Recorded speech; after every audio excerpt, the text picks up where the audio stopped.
Maybe someone else should grab it.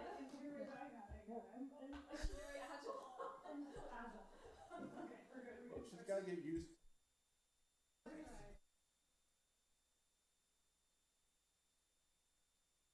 Okay, good evening, everyone. I wanted to call our work session to order.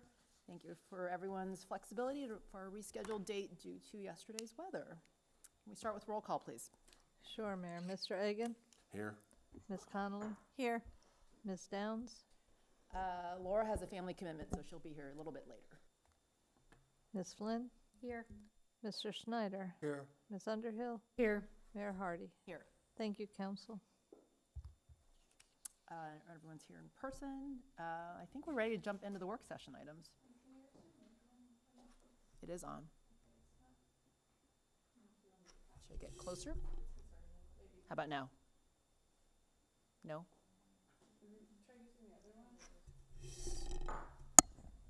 Hello? Are any of them picking up? Oh, there we go. We will share them. Is mine picking up?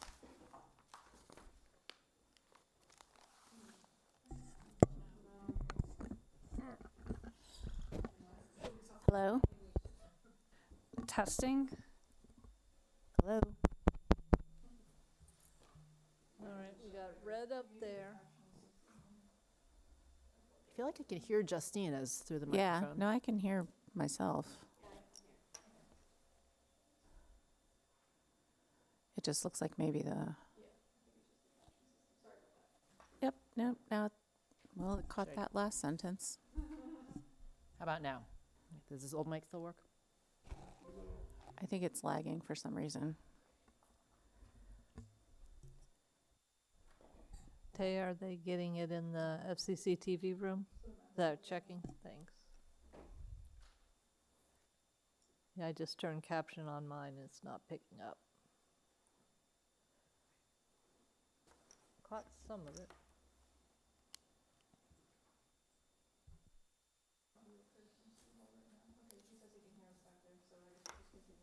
Just ignore the captions? Okay. Let's jump right in. Good evening, Council and Mayor. We're going to start off the evening with the resolution to name the city park that's on Oak Street. Amy Young is joining us to present the report. Okay, good evening, Council. Thank you for your time. And it sounds like everyone read the staff report and had some fun looking through the names. It was a lot of fun for us in Rec and Park, so hopefully everyone had enjoyed it as much as we did, and we're very excited to bring this park to the community. At the last time we came to City Council, we were there was a motion to solicit us to go out to boards and commissions and the general public to get feedback. We did that with a community-wide feedback online form that got over 100 submissions, which is all in your staff packet. We engaged with the students at Oak Street Elementary, and then we went to a few boards and commissions. There were a couple themes that were repetitive throughout the public feedback form. As a reminder, we can name, city code allows us to name a park after the geographical, historical, or ecological context, or commemorating individual service, or to better identify the use of the park. So a little bit of a summary of the public feedback, names that appeared several times. Names honoring individual service. We saw a lot named after Barb Cram or using Greenscape, which was her business in the city. A lot of suggestions for fellows and a few suggestions for Thomas Jefferson. Ecological themes that appeared several times were the use of the word acorn, firefly, forest, and oak. Geographic was Virginia Forest, which is the neighborhood over there, appeared a few times. Additional names we saw several times were the use of the word tiger with Oak Street Elementary's mascot right across the street, and Parky McParkface. So that's a bit of a summary of, the 100+ submissions. They're all in the staff report, but those were the ones that we saw a few times. The student input is also in the staff report, but a lot of them also had the word tiger in it. So that was the theme with the students. The Advisory Board of Recreation and Parks provided both guidance as well as actual recommendations. Their guidance is they do not recommend supporting names that after an individual or a family, and they would rather not use the word oak to avoid confusion with the school having similar names being so close together. And they have a strong preference to name the park after the natural or ecological features of the park. Their recommendations are Firefly Forest, Firefly Grove, and Hidden Harvest Park. So that's the Recreation and Parks Advisory Board. The Arts and Humanities Council also suggested we do not name the park after a person, do not use the word oak, and pick a name that's child-friendly, whimsical, and nature-focused. Their recommendations were Wild Wonders Park, Small Wonders Park, and Virginia Forest Park. The Historical Commission had 3 names, Toxanet or Doge, Fellows Park, Virginia Forest Park, and the Planning Commission didn't give name recommendations, but they did suggest that the park be named after geographical or natural features. So that is the summary of what we received. So interested to hear council's feedback and discuss next steps. There is a public hearing set for next Monday, the 23rd. Thank you. And thank you for the process to kind of solicit community input. I think we all had fun reading through them. So this is kind of like picking a name for your kid. Everyone's got an opinion. So I don't know what the best way to do it, whether we want to go around the room and say, like, if everyone has like a top 3, and maybe based on the top 3, hopefully we will all get to consensus that way. Does anyone want to start with their top 3? I'm happy to start. One comment I do want to make, I was at as the liaison, I was at the Planning Commission's discussion. They actually did like Firefly, however, it was raised that the parks close at, I think, basically they close after sunset, so there was some concerns that you'd be promoting something that was after closure, but they did like Firefly. They just decided not to make a specific recommendation. I personally like Firefly Grove. I think it does do it. I also like Acorn because it gives a nice linkage to Oak Park Elementary and Oak Street without the confusion of Oak. Those are the 2 that really jumped out to me. Beyond that, kind of like, and I'm going to throw a vote in for Parky McParkface because somebody has to. Okay. Got yours. Erin? I can go next with the top 3. I would go with Firefly Forest, Hidden Harvest Park, and then I actually liked Fellowship Park just for a play on both, you know, the community gathering place, and since it's supposed to have that like kind of platform central location in it, but also because of the play on kind of Fellows Court, Fellows Park, without necessarily naming it after Fellows. Laura, I don't know. I just suggested we maybe each have a top 3, and then if we can find consensus that way, that might be the easiest, but we can skip you if you don't have this. me for just a second. Okay. Dave, do you have a top several? Sure. Democracy Park, Fellowship Park, and Greenscape Park. Greenscape, of course, in reference to the contributions of Barbara Cram, but also a more general concept about what the park is. Okay. Mary Beth? I like an Acorn reference. I don't know if Acorn. Mary Beth, is your microphone on? Thank you. Gosh, it's like a rookie mistake. Acorn Forest, I like. I like Acorn. I don't see Acorn Forest here, but I also like Forest as a way to think about the park because it's sort of, if you're little, it seems like a forest. And one of these descriptions said it used to be an old growth forest. So I kind of like Acorn Forest. Hidden Harvest I like Fellowship Forest. And I also like Holly Oak because it has oak, but there's hollies there too, so. Okay. Justine? So I like the idea of going, I agree with one of the groups who said, you know, whimsical and playful, especially this being next to an elementary school. I think something that can ignite the imagination of the kids nearby. So that is one reason that I do like Firefly whatever. Fireflies are still there even if you can't see them at the nighttime. They still light up sometimes during the daytime. So it's a 24-hour thing. I also like Acorn, Acorn Forest, Acorn Park, Acorn whatever. And then my third one, I was debating, I know we decided not to do names of people. I was thinking about Kirby. I think that could be also something that ignites the imagination. But every time I hear Parky McParkface, it makes me laugh. And so it's just something that is just so funny.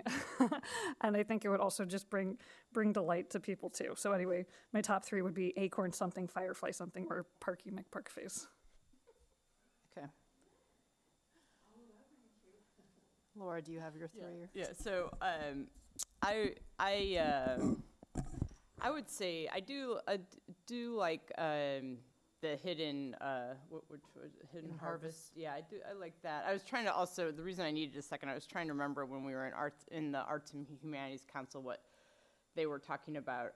But I think hidden harvest was definitely one that came up. And then I do like fellowship. That is something that, again, I'm not, I am the one person who does not like to name things after any individual or group of people or families, but the idea of fellowship and across from an elementary school, I think says a lot. And then I like Firefly Grove or whatever, but I think to Mr. Egan's point, they were, Recco Parks was a little worried, I think someone was saying that, would that encourage people to come after dusk and try to find the fireflies? Yeah. But it's something I was in too, said it too. I don't know if it was in Reckham Parks or Arts and Humanities, someone, but anyway. But nice job. I thought they were all really great options. I like South Park. Anyone thought it would be cute? So that was one of the suggestions.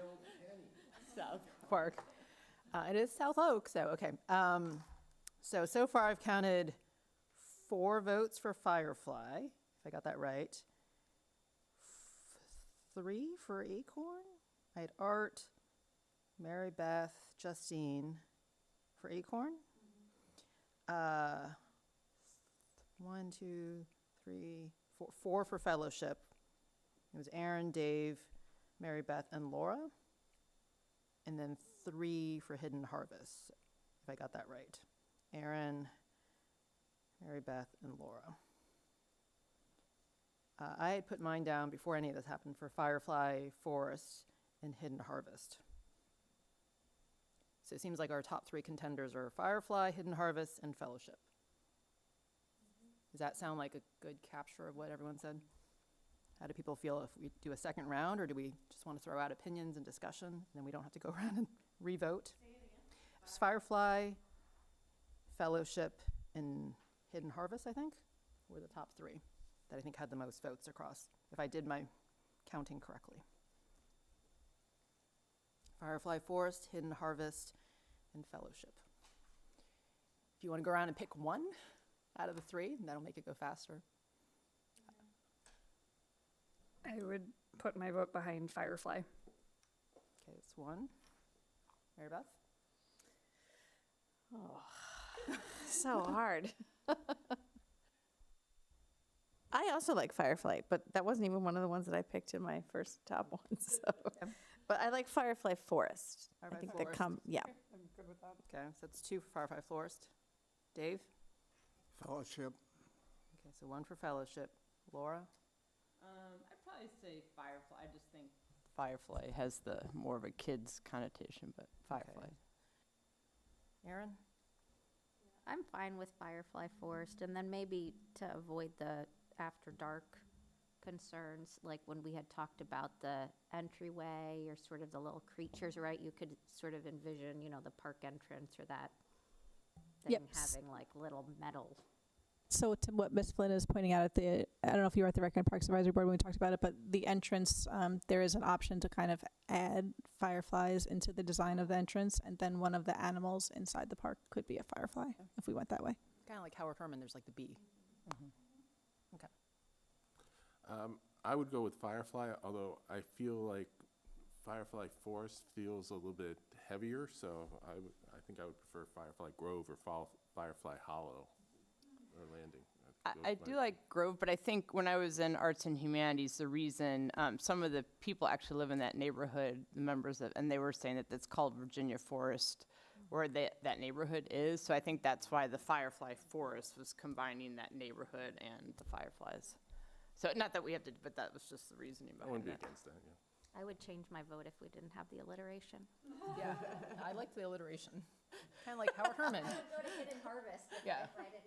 Because Howard Herman is double H, and I was like, oh, this could be double F's. Like, it's easier to remember. Fellows. Okay, so who didn't vote yet? So Art, you were Firefly Forest as well? Yeah. Okay. I think it's me. Okay, so I like Firefly Forest out of those three.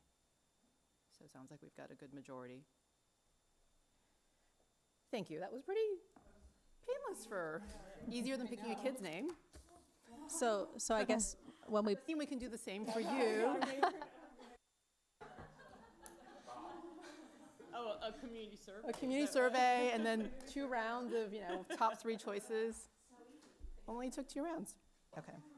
Well, thank you to the community and to council for working through this. I think we look forward to the park going under construction hopefully this summer. yes, very exciting. Thank you all. Great, thank you. Thank you, Amy. Okay, well, we're ahead of schedule because we didn't need a full 30 minutes on that one.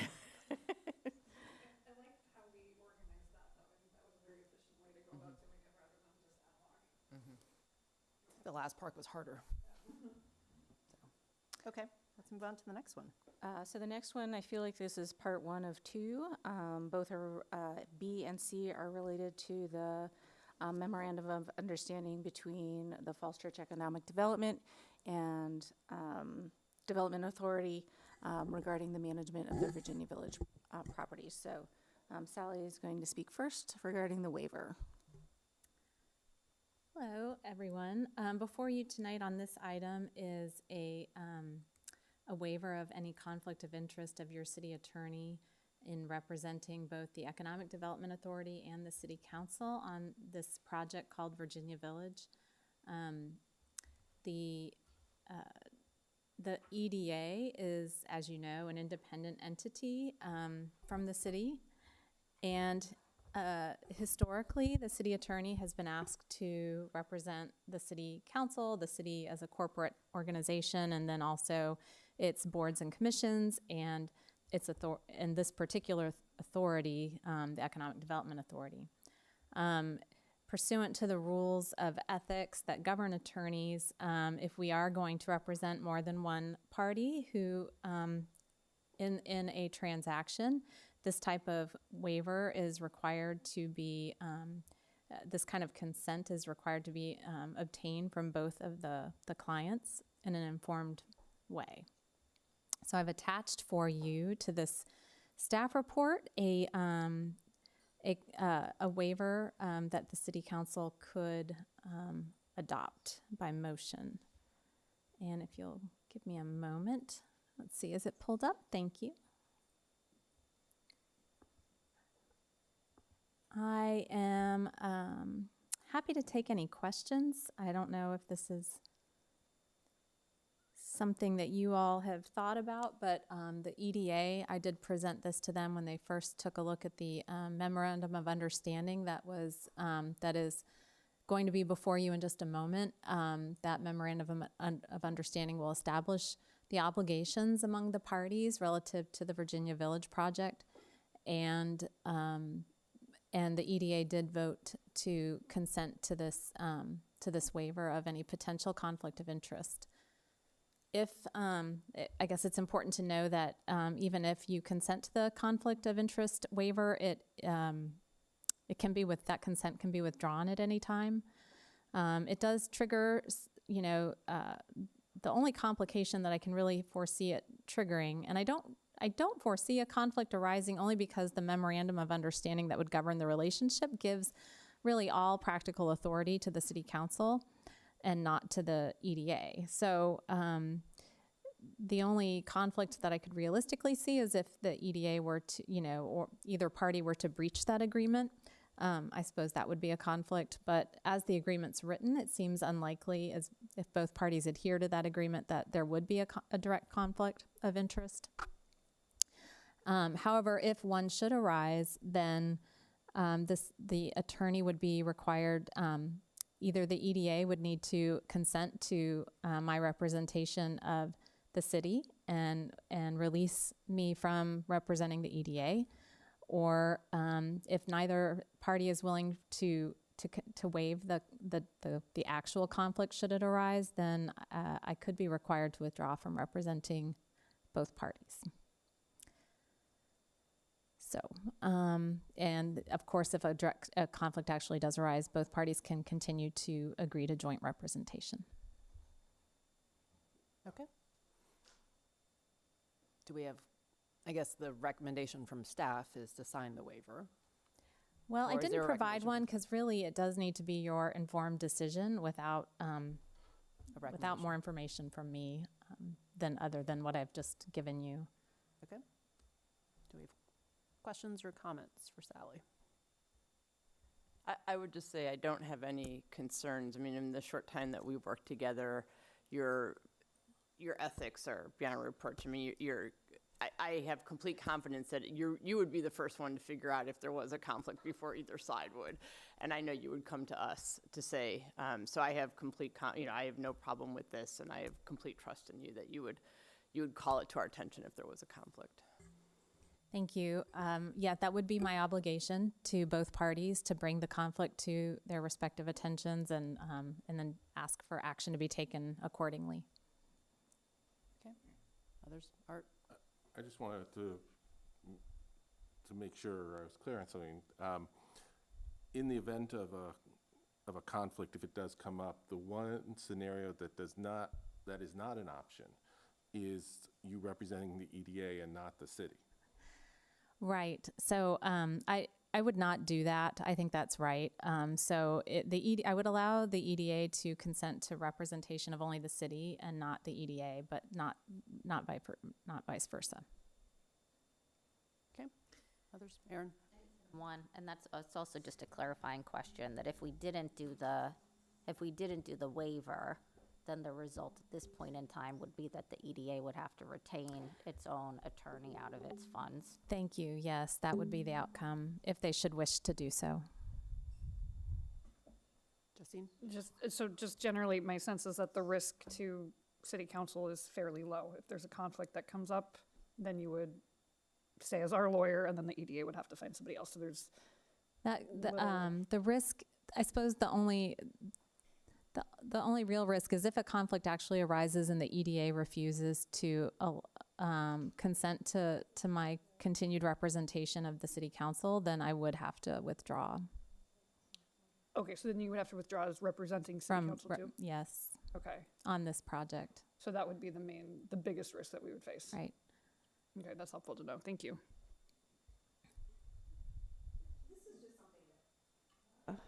Continually, I don't know what the right word is, comes to mind. The EDA serves at the pleasure of the city council. We appoint them. So they are a subsidiary body to the city council, although they have a budget that they handle and they have separate. I just wonder how the conflict of interest piece is, like, they are advising us. It's almost not a separate entity. So, and maybe it's just in this particular situation because of the property that's involved, but I do, it is a separate entity. They have the ability to raise funds, impose, I mean, I'd have to look into this more, but I think they have the taxing authority. They have the ability to raise money. They don't have to, now, I will say the state law does provide that a city council that, creates an industrial development authority or an economic development authority can express through ordinance the scope of the powers of that body. So yes, that's true. But once that body is created, it is independent. It does not have to do what it is told by the city council.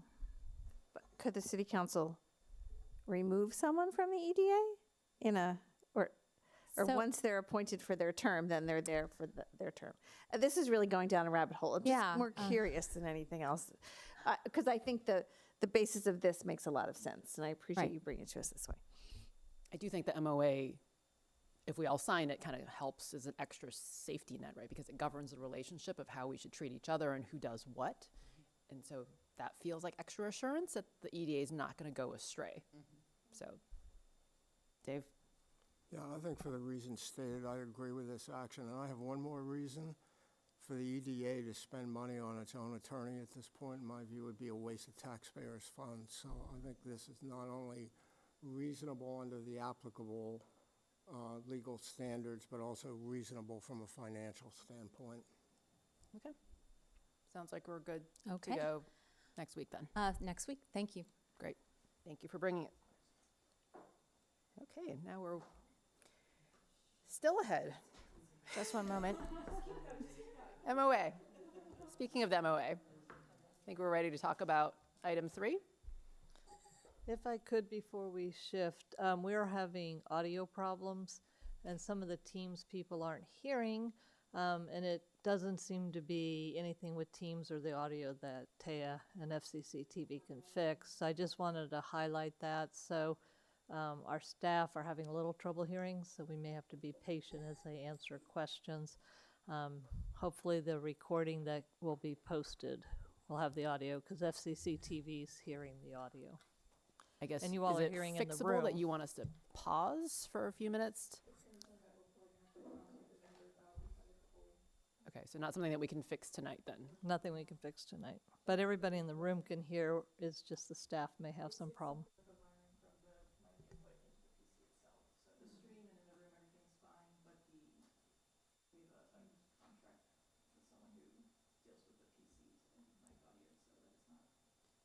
Okay.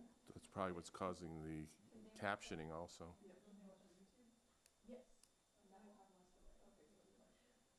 Ask staff to watch on YouTube while dialed onto Teams. Thank you. Okay, I think we're ready for the MOA then. So I think Andy is also going to join me on this particular staff report. This is for the MOA, the Memorandum of Agreement that is between the city and the City Economic Development Authority. The Economic Development Authority reviewed this at their March 10th meeting, and there are a couple of adjustments that are highlighted in gray throughout the document. One was an adjustment to the address. And the other was adding a section on line 196 that is Covenant. what we do in practice. And however, the EDA did not see that language at the time. And I believe those are the only two adjustments within the MOA. Andy, do you have anything else to add? No, I don't think so. So we had talked at the EDA meeting on the 10th, we had, they had discussed and kind of had a vote about, well, okay, we'll finalize the language and the chair will kind of okay it. But I think staff, after some discussions, have thought it best to take it back to the entire EDA one last time, and so we would do that at their early April meeting. So the staff report suggests bringing it back to you for final consideration next week on the 23rd. I think instead we would propose taking it to the EDA at the beginning of April and coming back for final consideration at the April 13th meeting. So that's the only other change. Okay. Okay, I guess for the public's benefit, it's probably helpful to recap what the broad concepts are. So the EDA owns these properties. I think the MOA spells out that the city is an agent of the EDA. Talks about the rent proceeds going towards only maintenance, acquisition, and planning for future development. We are committing to a return of equity on their $475,000 plus CPI plus 1% every year to be paid out in July, I believe. And then the MOA also talks about if we do sell 302 Shirley for purposes other than affordable housing, it lays out kind of the terms of that we'd pay the EDA back $475 plus the profit, the market appreciation. Did I get the broad concepts correct? Is there anything else that's come up that we should know about? Not to my knowledge, unless Sally or Andy have something. Cindy did relay to me that council could approve this first on March 23rd, and then it could go to EDA, or vice versa, or what Andy explained. So there could be a work session tonight, and then it would go back to the EDA, and then come back to council in April. Or it could go to council on the 23rd, be approved by council, and then go to the EDA. I guess once we get from a schedule perspective, once we get into April, you're in all the budget work sessions, and so it might be better to get Yes, it it is. done earlier unless there's anything substantive. And There's no substantive disagreement per se, but there is, so at the last work session of the EDA, language was agreed to in concept, but it wasn't drafted at that meeting. When they voted to approve the draft that was in front of them with the changes that were orally made at the meeting. And then they reserved the right, once they saw the language in print, to recall it and have another discussion. When they saw the language in print, there was some disagreement between what the market value would be of a house, what that means. With the EDA wishing to include fair market value in that terminology, and with the city manager's office thinking that just market value without fair was the better approach. Those two terms do have different meanings in real estate, so it actually is substantive. So I guess what I'm recommending is that the EDA, if you go ahead and vote on this item with the wording the way the city manager has proposed it without the word fair in front of market, it's possible the EDA would not agree to that, in which case we'd have to bring it back to you or risk not reaching an agreement. So either side could go first theoretically, but it might make sense to have this debated at the EDA one last time and bring it to you clean. And that's line 171. okay. This sounds like not March 23rd then. We should let the EDA discuss in early April, and then we'll take it back. I think that'd be recommended. Okay. So just for our knowledge, fair market value, would that imply like getting an appraisal or It might, yes. versus market value would not? I can't. What's the difference, I guess? I can't say that I know, but others, and I did look it up to see but I haven't really looked at it. I do think the fair market value is, I've seen this defined, you're the MBA, but I've seen this defined as, what a willing purchaser is willing to pay in the marketplace. It typically, I think it does involve an appraisal, and market value, I'm not really sure what the difference is, but the people who disagree, disagree. So I think it needs another discussion.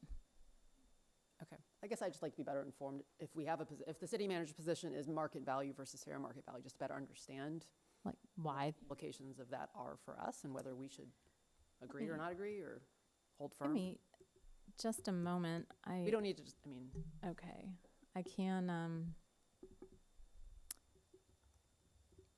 bring up an email from Wyatt.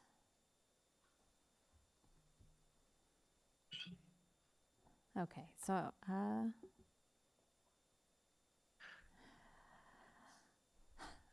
so the way Wyatt described it is a market value is a theoretical value rather than an actual sale-based value. So I guess fair market value seems to be tied to comparables maybe, as opposed to market value, which is not tied to comparables.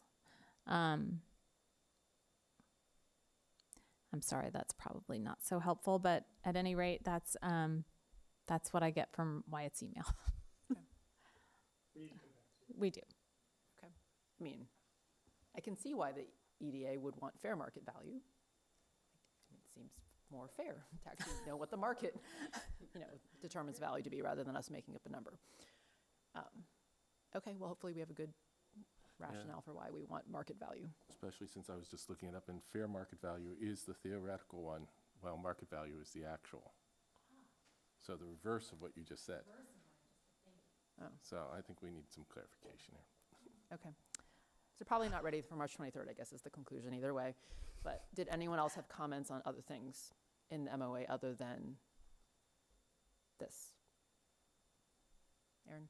I just had one comment, and it maybe gets to lines 169 through 183, and why 302 Shirley is treated differently than the other 8 properties that comprise, like the 9 that we own. And I wasn't sure if the MOA should reflect somewhere, right, that the reason the city maintains so much control over the property is that the EDA was like the vehicle through which the city money and the city grants were able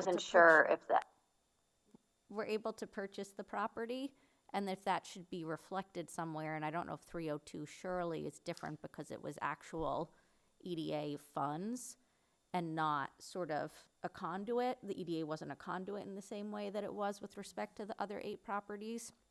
And so I would feel more comfortable if the MOA actually reflected the basis for why the city maintains so much control as to the 8 generally, and why 302 is different as to the profits on any sale should the affordable housing, or preservation covenants not sort of play out that way, so that if there, were, for example, a disagreement later, it's clear as to why the properties are treated the way they are because of the way that the properties came into being using the funds that were kind of seeded in the EDA for this express purpose. Some more context on how we got to 302 Shirley and the purpose of the EDA for the other acquisitions. Yeah, I would agree with that. Make it clear. So Brendan Woodley has just joined us, and he might be able to speak more to the market versus fair market conversation if we I guess want to before we talk lose that. Erin's point. Okay. And also maybe speak to the 302 Shirley. I guess the question for that is if we add that to the MOA, that feels like, it's important to add. I don't think it substantively changes. No one disagrees on how we came about to these 9 properties, but could it be in the staff report, or does it need to be in the MOA? Or I would be comfortable if it were in the recitals even, or just somewhere so that it's clear in the document itself as to kind of the basis for the terms of the agreement as set forth in the MOA. Would it make sense Noted to that. include in there all of the addresses that are applicable now, 302 being separate, because there are others further on here. It says if others are acquired, maybe we just need to delineate I between think what we that was own. supposed to be in the exhibit. Yep, Is it in the exhibit? Okay. that's correct.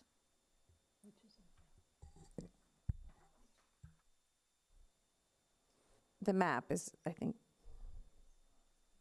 could we scroll to the exhibit and where that is then?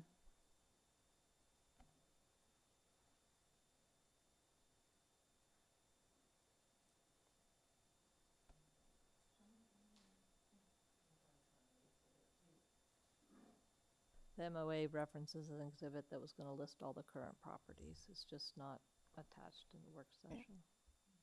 Sorry, it's hard to hear you, Cindy. I was just noting that the MOA referenced an exhibit for the existing properties that has addressed Ms. Connolly's point, but it was not attached in the work session. So I think we can get that cleaned up since we have the other edits to do. Yes. Okay, so going back to fair market value versus market value, Brendan, do you have something to add to that point? If you can hear us.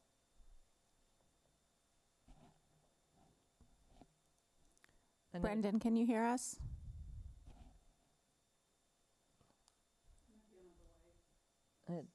yeah, Dana was telling me she can't hear either in addition to Joe's. So.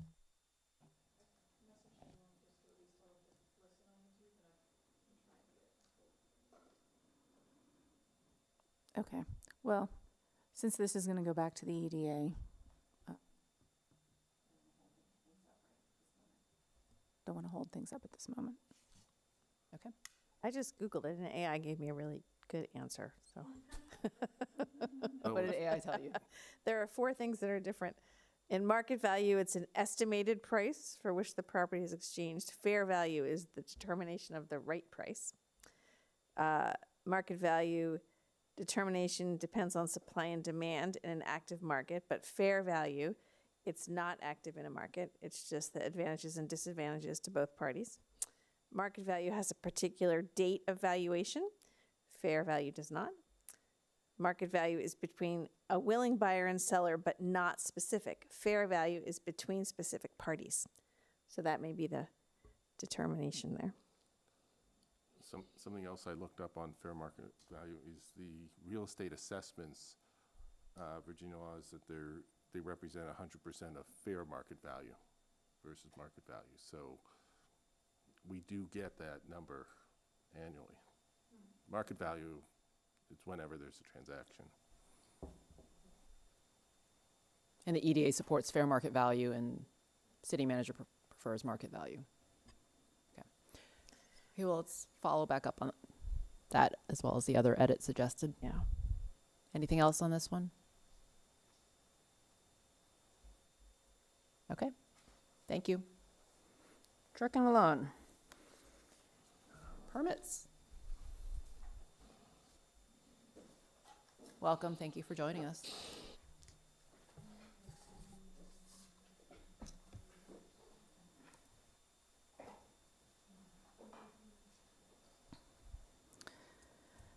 So next we have the permit process improvements and the proposed fees changes. Akita Rousey is joining us along with John Russell and Andy Young will present. I am having a tongue-tied day today, so Andy will present.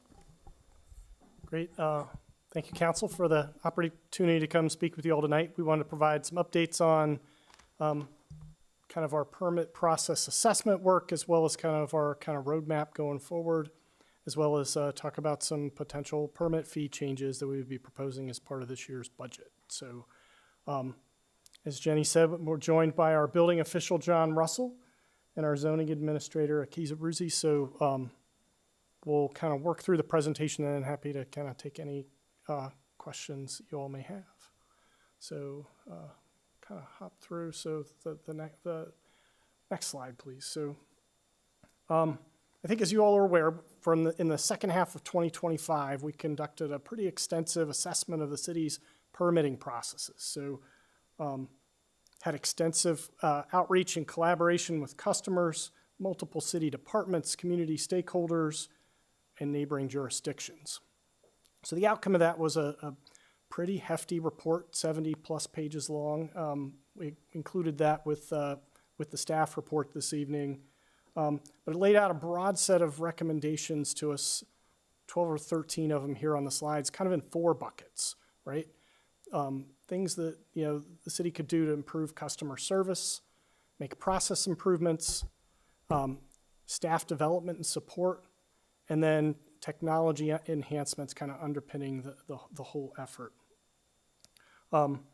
We shared we shared this with the GovOps committee in January, as well as the EDA, and I think some of it was like a big avalanche of a whole bunch of stuff, and then we're all left with the question of, well, okay, what are you guys going to do about all of this? And so I think tonight we want to we've been putting some thought into kind of what does 2026 look like for this kind of process improvement effort. And it's kind of year 1 on a multi-year journey for us. But Tay, if we could go to the next slide, please. And so, Akita, did you want to take the lead on this one, or? Sure, happy to. Akita Rousey, zoning administrator. Thanks for having us. So the permit assessment report that came out in January had a great set of recommendations and ideas. First of all, we'd like to say thank you for City Council and leadership's support on that assessment. It's started this momentum and this energy around permit process improvements that staff's been really energized and very excited about implementing moving forward. And so the recommendations of that staff report, the assessment report, we have a plan to implement, and we're going to start in the early summer by establishing a interdepartmental task force, which includes representatives from planning, zoning, permits, building safety, and DPW. Those are the key stakeholders in the permitting workflow. So we think representation from each of those groups would be very meaningful in implementing the recommendations from that assessment. And that group is going to be responsible for translating the recommendations out of that assessment into an actionable plan. And then we're going to take it from there to implement it. And some of the quick win, big impact items Andy has on his slides here, website improvements, targeted website improvements, customer service. We'd like to improve customer satisfaction by modernizing and improving our permit processes, making it more efficient and easy to navigate for customers. Targeted process improvements include improvements and modernizing the certificate of occupancy process, eliminating the SMART meetings, and structuring things like pre and post submission meetings. I think, Andy, I might let you talk about the permit counter reconfiguration. Sure, yeah. So I think building off of some of the things that Keita was talking about, so one of the things you'll see in the budget that's coming to you all next week is some structural changes to allow us to kind of bring some kind of call it, leadership, and focus on kind of this permit process assessment work. So we won't be proposing adding any positions to the city, to do this. We're trying to get creative about shifting purpose and focus with the resources we have. We'll have more to share with you. We haven't met with the department staff, which we're going to do this week, and so we'll have some more to share next week on that. I think from a technology strategy standpoint, city intends to issue an RFP for its enterprise resource platform in 2026, and that'll include the enhancement or replacement of our permit processing kind of sub-platform for that. And we'll be framing that kind of effort as a way where we could kind of do it all in or do a separate award for a new permit processing platform. So the focus for the team on the technology side in FY26 or in 2026 is going to be on defining our requirements. What exactly do we want this thing to do for us? And then the acquisition activities to do that. So 2027 would be where we're doing configuration and eventual implementation. I think as Akita mentioned, website improvements. The city is about to roll out an entirely new city website that's coming here in the next few weeks. I think specific to the permit process work, we're talking about some quick fix content cleanup probably by the summer, and then looking at an overhaul of the overall format kind of late in the year, early 2027. Andy, if I can jump in, because I think your next section is on the fees that are being proposed, but on this body of work, so thank you for kind of chunking into like what do we think is reasonable for 2026. I think GovOps has had a couple opportunities to dig into this, and we've talked about it a lot, so I appreciate the update on it. What I would suggest is that for the 2026 work, though, even if it's not kind of the full multi-year effort, still kind of being able to define like what does success look like at the end of 2026? What are we going to hold ourselves accountable to? Is it better satisfaction from customers? Is it cycle time? Is it the number of permits that we issue? I don't know what the right metrics are, but for this body of work, like how do we know whether we're doing the right things and moving the needle and being able to target some sort of goals, I guess, for this work? Okay. I don't know if that's reasonable to do.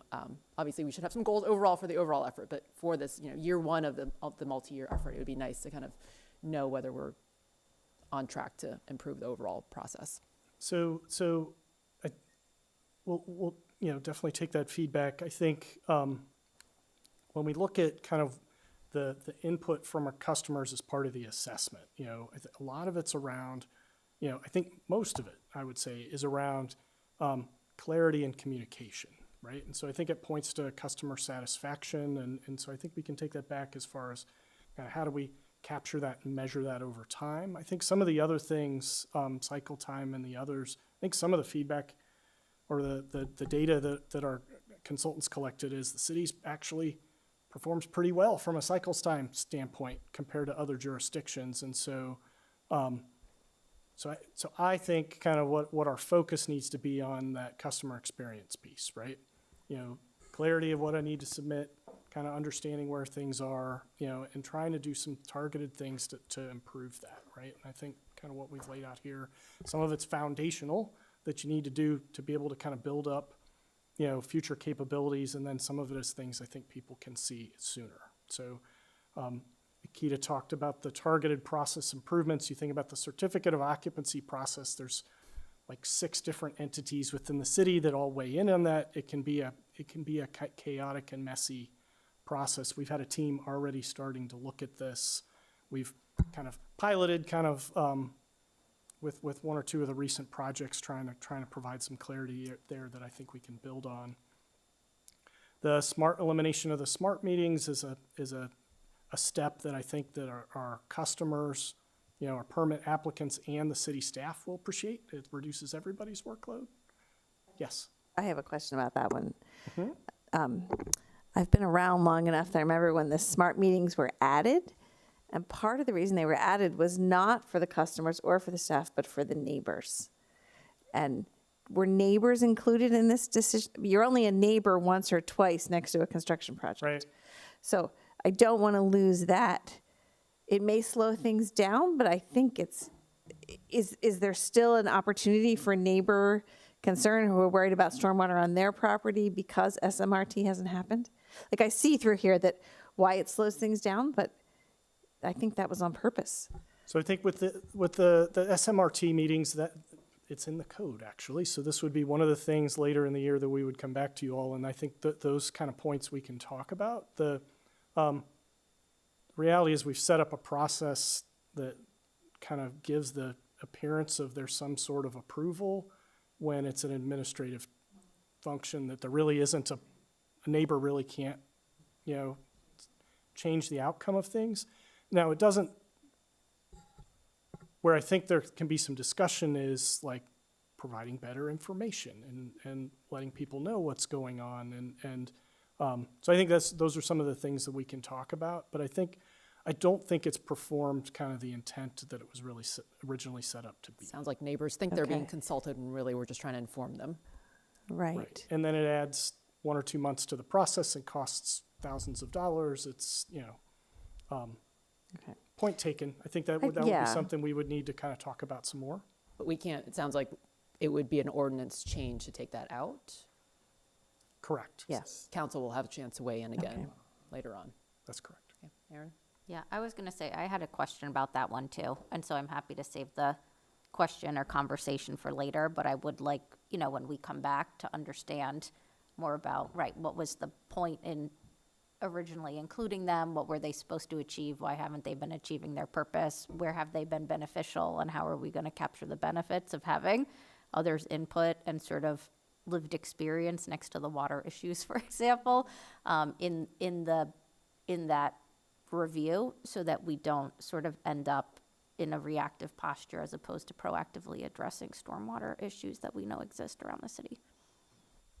Understood. I think that's why, going back to my original comment, is like, how do we know we're successful? Like, what are the metrics we care about? Like, do each one of these things improve customer satisfaction? Do they improve cycle time? Do they improve both? Whatever we think we're holding ourselves to.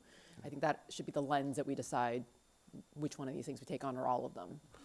And the communication, I think, is very critical. We've talked about pushing communication to people, pushing it out, not just making it available for them if they come, because they'll often be there. To Letty's point about the targets, though, I would like to make sure that we don't get caught up by making our targets too low. Let's push ourselves. Because you miss 100% of the shots you don't take. I worry about Parkinson's law coming in, where basically the effort will fill the amount of time available. So let's see what we can do to push things a little bit. If we push it a little bit and then we're a week later, 2 weeks later, at least we tried. Let's go for it. Let's make sure that those goals include stretch goals that you're actually targeting. And if you hit your basic goal but not the stretch goal, great. So let's make sure we're doing that and pushing out. I do have some process questions, but I can keep those with the fees, because there's some confusion in my mind from who the different entities are that we're talking to. A lot of this seems to be targeted towards the contractors community, which is, I'm sure, most of the people coming in for permits, but there's also that homeowner community as well. So there's some pieces to that. I kind of just threw 3 different comments into one paragraph, so you're gonna have to do a little parsing. Mayor, if I may, I'm sorry, you're never gonna get through this presentation. No, this is an important slide, so please, yeah, go ahead. But as the mayor said, in terms of what, how are we going to measure that we achieve what we want to achieve? And you talked a lot about customer service. So when that certificate of occupancy is granted, do we ever do sort of a follow-up survey with, whether it's a builder or a homeowner or what have you, to say, maybe it's just a Google form that can say, hey, was this a timely process? Were we just it doesn't even have to be anything. It could just be like a simple Google form that's emailed out once they're in. How did this process go? And if we haven't done it before, we could at least start, and then we could you could just basically do on a scale from 1 to 5. So you could make it very easy to look at how our scores are improving every year. But that might be something that we could think about. I really like that idea versus having to hire a consultant every 5 years to assess our process. Just make it an ongoing kind of cultural thing that we want to hear your feedback at the end of the process. And We've all gotten them from 1,600, we get about 1,600 of them a day from everything we do. yeah, and ask for that feedback proactively versus right now we get a lot of, when things are not going well, they escalate to us and we hear feedback that way, right? So, okay. Anything else before we move on to the fee part of this? So the last piece, trying to kind of tackle this from a number of different angles.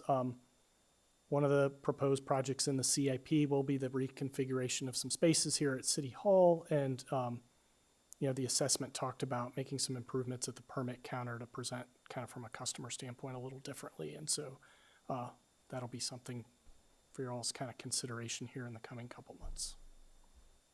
Okay, next slide.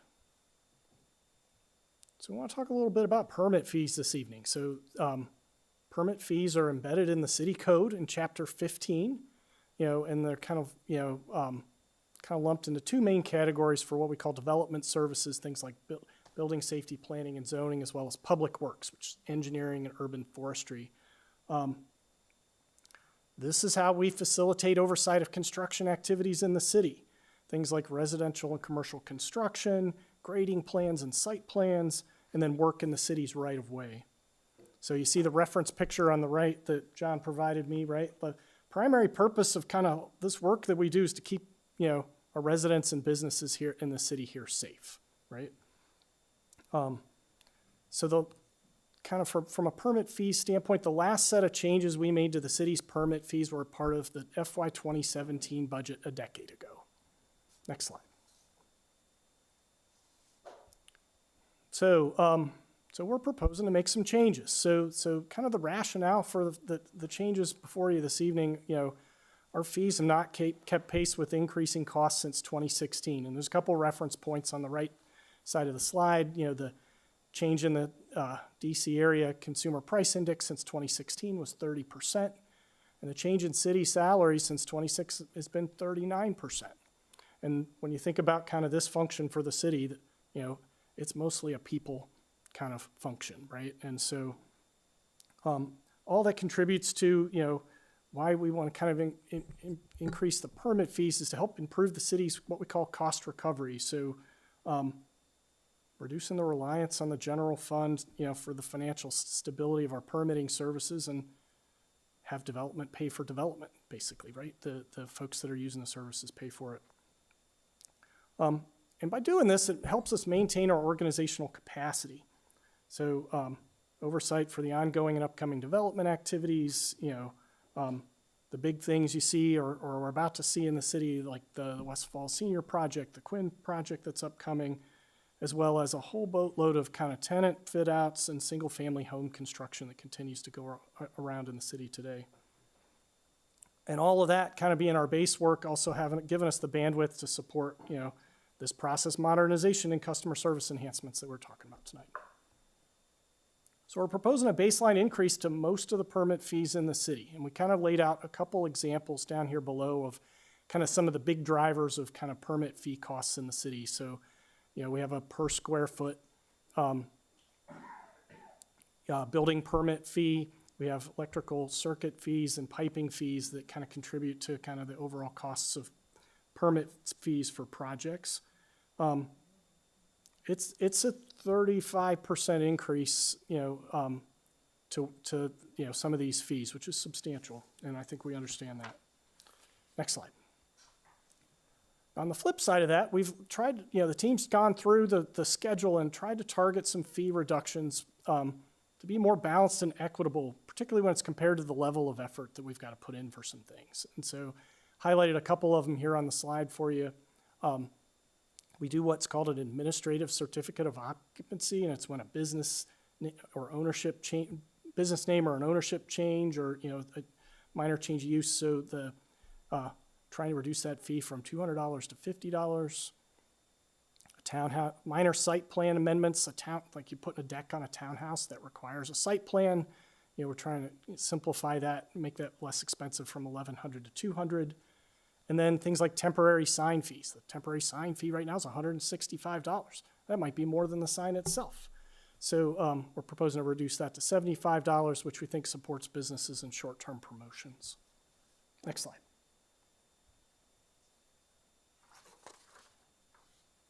So how does this, so if you look at the fee schedule, it's this long list of all these different kind of fees, and how does that actually translate into an actual project? And so one of the things John and his team did was come up with 5 example projects for us to be able to illustrate the total impact of the fee changes being proposed. And so we kind of work our way from small to large. And so the ones on the small project sheet here are for a residential furnace replacement, a residential 200 square foot deck, and then a residential addition of 2 floors that are 300 square feet each. And you can see kind of the changes, from 36 to 29%. And if you think back to the changes we were talking about on the previous slides, you get a mix of them on each project, and that gives you your differences. Next slide. So then on the 2 larger projects, so the left one is a residential or a restaurant build out. So that's the one commercial project example that we've got. And then the one on the right is a single family dwelling, the 6,000 square foot house that you see being built in the city today. So, and a 34% change with the restaurant build out and a 29% change with the single family dwelling.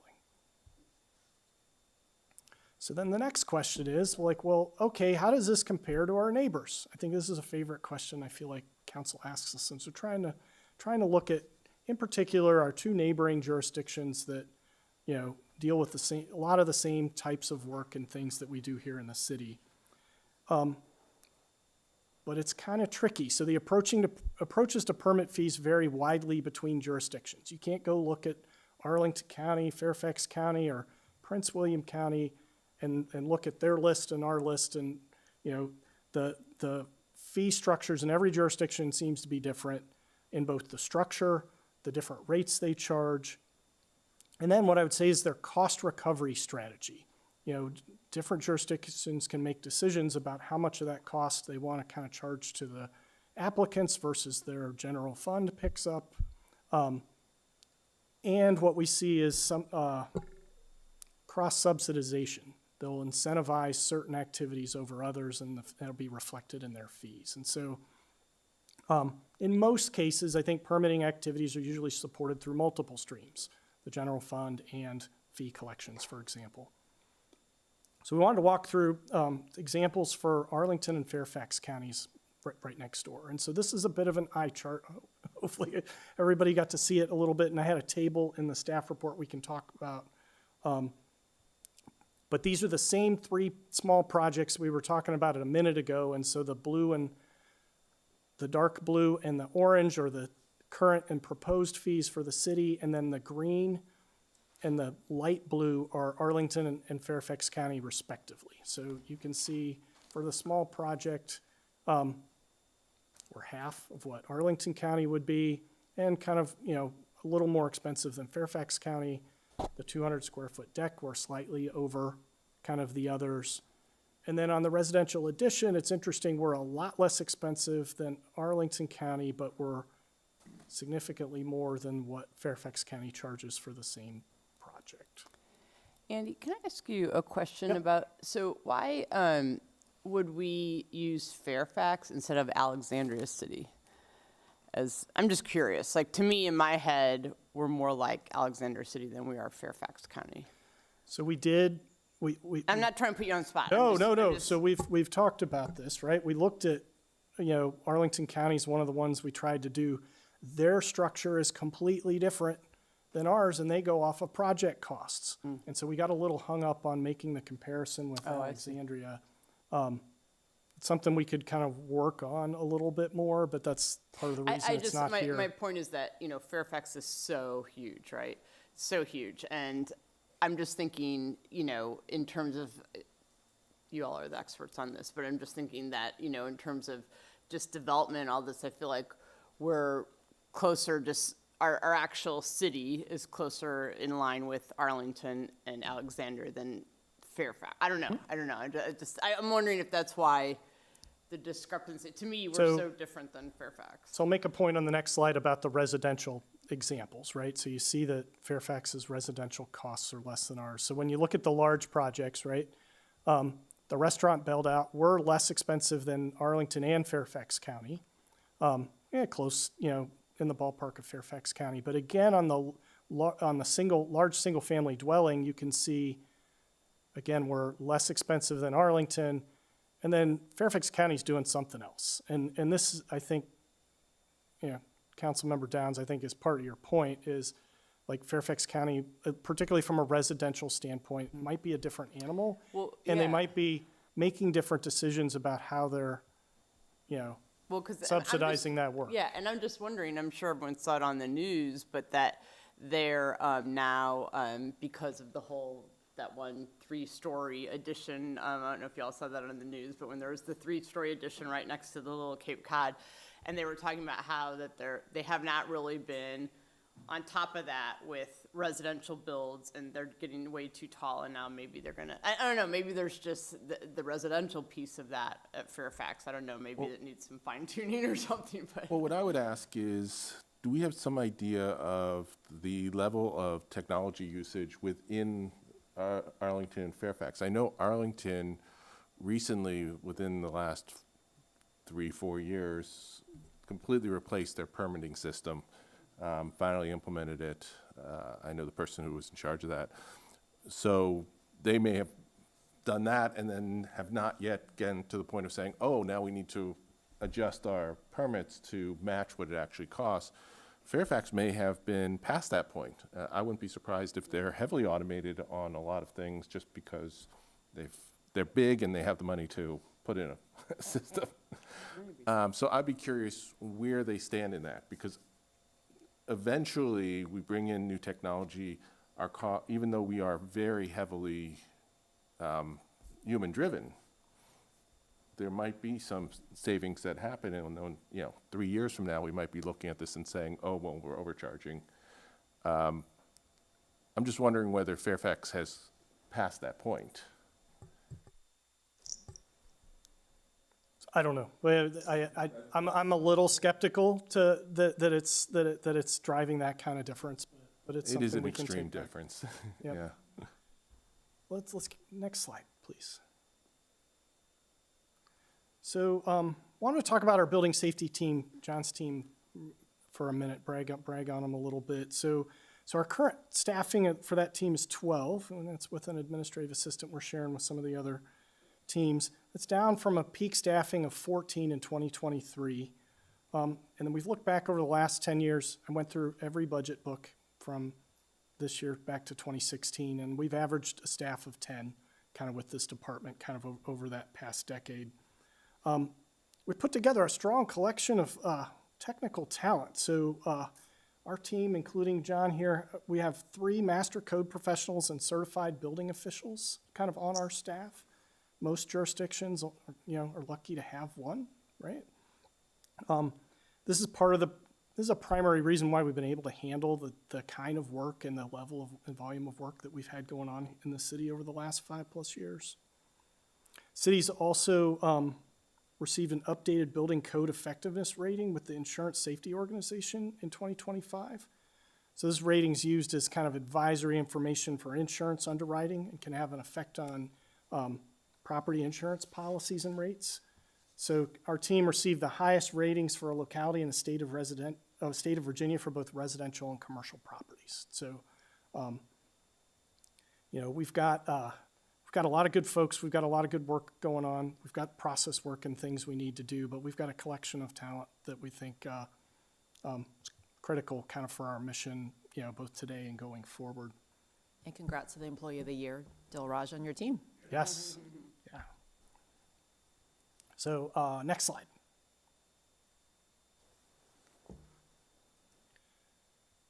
So permit fee revenue, how does this translate into the money we collect? And so this is the information, this is kind of just building permit. You start talking fees and which, you know, the different departments and things. But when it comes to kind of like building safety, building permit fees, these are the fees we've collected kind of since 2019.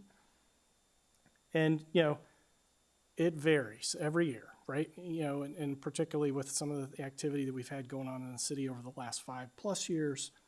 But it's kind of influenced by both the basic economic conditions going on, you know, and economic development activity in the city, the pace of major development projects, and then the fee rates, which we're talking about this evening. So in this chart, the dark blue is kind of our base level, what we call our base level activity in the city. The green is from the major project developments kind of over the years. And then and projecting the future is always an adventure, but we've tried to kind of lay out kind of some estimates going forward. And this projects one mid-rise mixed-use project every 2 years beginning in FY28. You know, and we can kind of debate whether that's the right amount or not, but that's what we've kind of laid out here. Kind of from a development outlook standpoint, you know, we've still got a lot of tenant fit-out work going in the you know, active kind of commercial projects in the city. The next big development for Quinn is slated to begin here in 2026. So, you know, that's kind of what we've got for that. So we ended FY25 with $2.7 million in the city's permit fee reserve, and we'll continue to draw down on that over the next several years. How much so is dependent on kind of what actually kind of happens, you know, in 2026 and beyond.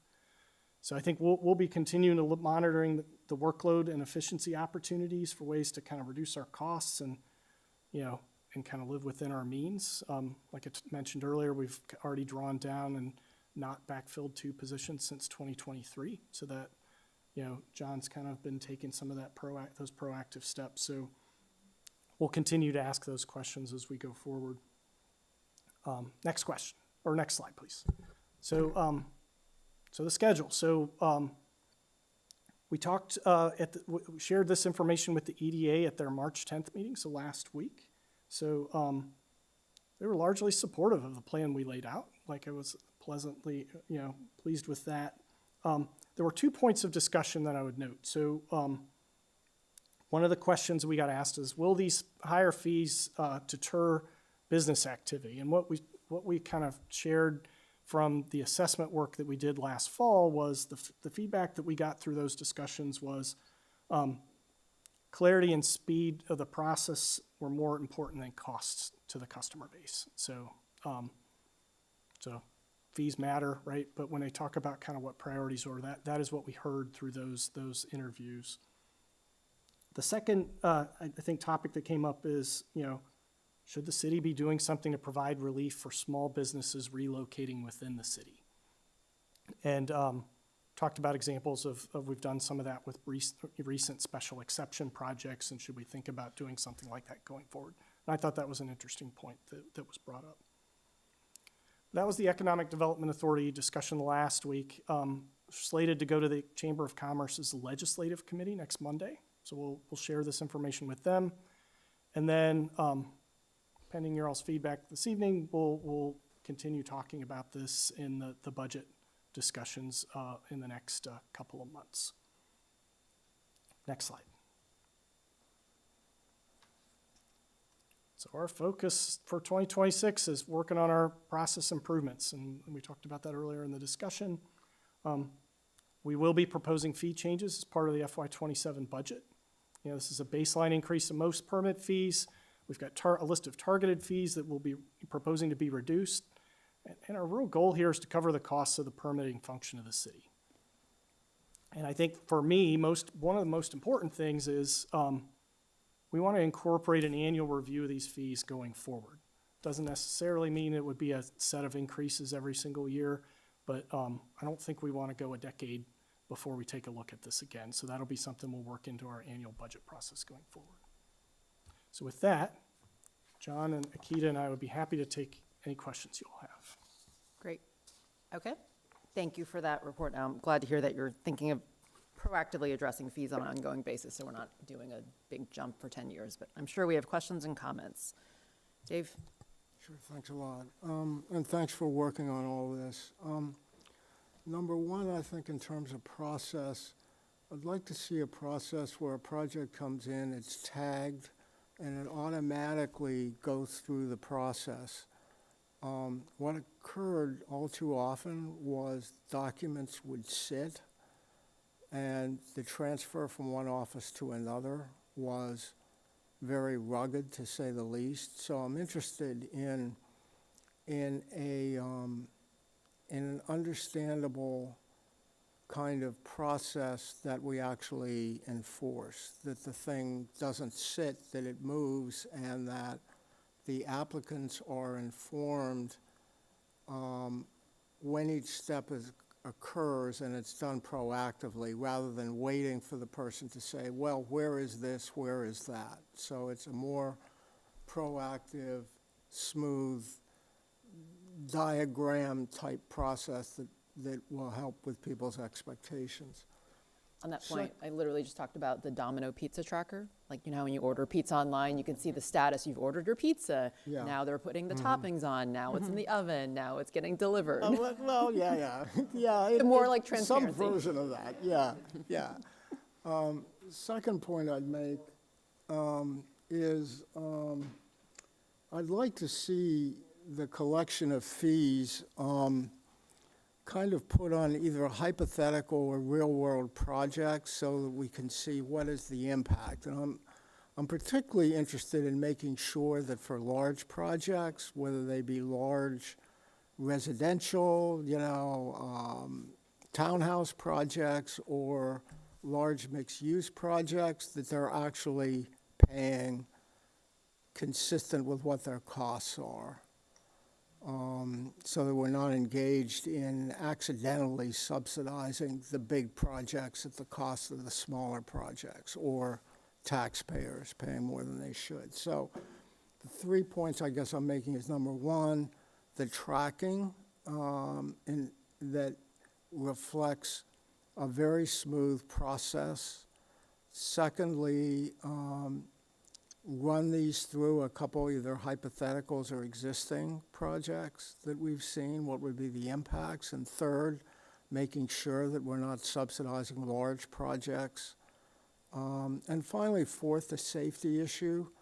That's one where I want to really make sure, particularly on large projects, that there's nothing, and it's not at odds with what I'm saying, but I want to underscore that the safety element of this, frankly, needs all the time and money that it deserves to have. So even as I'm interested in speed, I am not interested in degrading in any way fundamental safety, particularly for large buildings. I mean, you're talking about now, 18 stories is the senior project going on? I mean, that's the kind of thing that, if anything were to happen 5 or 10 years from now, there would be serious questions about whether we invested enough time and expertise in safety. So I just want to make sure, and that ought to be paid for by the people coming in and doing the projects. So that would be the fourth point I'd make. Thanks. Mary Beth? Just to the permit reserve and the permit staff, and this is sort of like a historical budget comment. Many years, when we first started ramping up and building the West End, there was conversation about increasing your staff. Because, we weren't able to do that. Oh, okay. I was going to say, it followed, you kept the staff the same, but now you've reduced the staff. Well, we added throughout the years, we had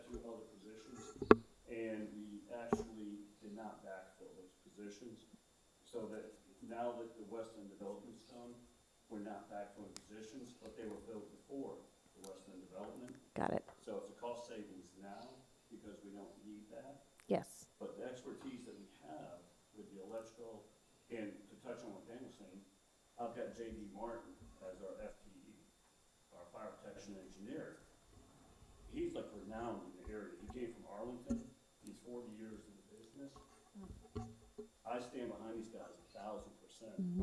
The due diligence that we're doing right now, the scene with the reserve.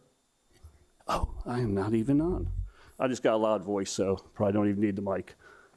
But we've got the great staff for the area, and I think the buildings, I don't think we can get any safer with the reviews we're doing. Right now, JD alone with the sprinkler and the fire alarm for the senior building is on like his 7th review. That's how bad it was. We're tackling it, but the issue we hit is we got to make sure that we maintain the staff without going into general reserve. We do not want to use the general fund or the reserve to fund these positions. So we're looking for cost recovery to maintain what we have for these big projects. The smaller houses, sometimes they can be just as complicated. We got Matt Marion, who is our structural engineer. He catches so many things. I don't want to bore everybody with the details of what he catches as far as like wind load and bracing, and there's various things, but you can't put a price on the knowledge that they have. So it is very important to maintain what we have going forward. And this goes back to even Bob Young back in the day. I don't know who remembers when Bob was yelling about transparency. We've been trying. We're really trying to get to the point where the public can see their permit, their plan review, and their inspection. Currently, right now, we came up with a method of using an Excel spreadsheet. Soon as the permit is issued from the counter to review, we track it internally. The customer has to call the permit office and say, "Where's my plan?" The permit office will tell them it's with this reviewer being reviewed. That's kind of not acceptable in today's day and age. We're paper and pencil still. And this goes back to before COVID, we were paper and pencil. We're trying to find a way now to get caught up with, like Fairfax and Arlington, they implemented systems that show you in real time where your inspections are, where your plan review is in the system. That's what we need. That's what I'm after. And I'm passionate about it because something even, like I said, 5-10 years ago with Bob trying to get these things started. It's hard. It does take a lot for a city to implement a new system like this. Right. I'm not saying that it's something we can get or have by 2026, 27, but I would love to see it. I would love to, tomorrow is what I'm pushing for. But we know we got to take these steps to make sure we get the right process. We don't want to jump and do something wrong. That would be the worst case. Absolutely. Is put the public through something that doesn't work. Right. Right. So we're doing the RFPs, we're looking at various vendors for the technology side, but beyond the technology side, we've got to make sure that we're doing the cost recovery. And that's where we're 10 years behind, and like Andy said, I don't want to do this again. I don't want to wait another 5 years or 10 years and run everybody through this exercise. If we can do this on a continuous basis and stay with the market, that would be phenomenal. That'd be great. I think the timing's right to really kind of invest in our process while we are through, hopefully, the big hump of the big projects. It's really a good time to look at how we can improve our processes so we're well, set up for the future. The thing I would caution is I know that a lot of the feedback is people value kind of that personal high touch. I would like this to be an and not an or, right? So we can be personal and be efficient and transparent and have Yes. systems. I don't want to swing too far and say, well, we're just going to have a system, and then you can't call the office and ask questions too, right? So finding that happy balance where we are a small city, we value small businesses, we value that interpersonal interaction, but we're going to have a very transparent system should you want to self-service and be able to use the pizza tracker to know where your pizza is. Exactly. We do not want to push somebody to a kiosk and say that you want to know where your plans are, go type in your permit number in the kiosk. We don't want that. We want people to be able to, especially homeowners, to call us and have these discussions. But we want it to where the contractors, the general contractor we work with every day, they know the system. And one of the issues we hit, like I said, we created a spreadsheet behind the scenes to track things, even like small projects. We put an S on top of the plans so that we know that stands for simple. So when they come into the queue, we automatically jump on them and get them back out the door. So we know that they're small projects while we're working on the reserve or the senior building or the Quinn building, so that we don't get bogged down for 6 weeks of a review and somebody's deck is sitting there waiting for that. So we do have a method, but it's just not transparent because our technology isn't there yet. And that's where the whole fee increase comes into play to get us, to help us get that new technology. Thank you. Justine? Oh, you finished, yeah. Yeah. Oh, sorry. Oh, I'm sorry. Well, it's about the staffing. So you're at 12 right now. 11. You can't go any lower than that, right? No. For all of the different. For all the demands, we've got, everybody's broken into disciplines.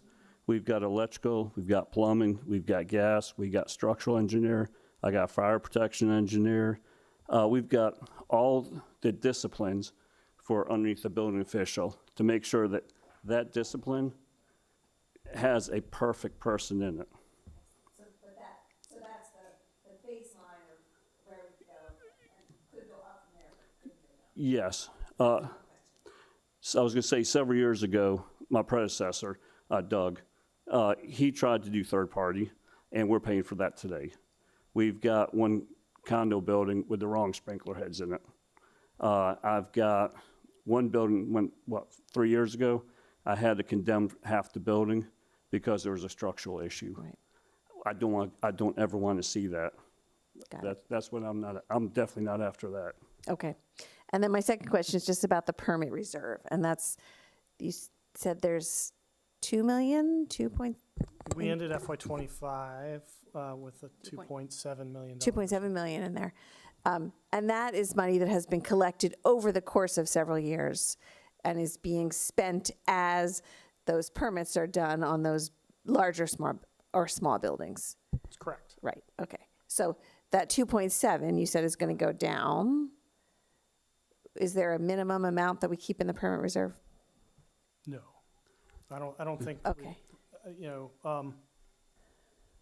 The scenarios of kind of how quickly we Yeah. burn down that vary quite a bit. Okay. Right? Like, so, we're good for, the next couple of years, but part of like increasing the fee rates allows us to kind of extend that. That's part of the reason Okay. we're having that conversation. Okay, thank you. Along those lines, while we're on that point, because one of my questions is whether we should have a policy on how much we keep in the permit fee reserve, a minimum and a maximum.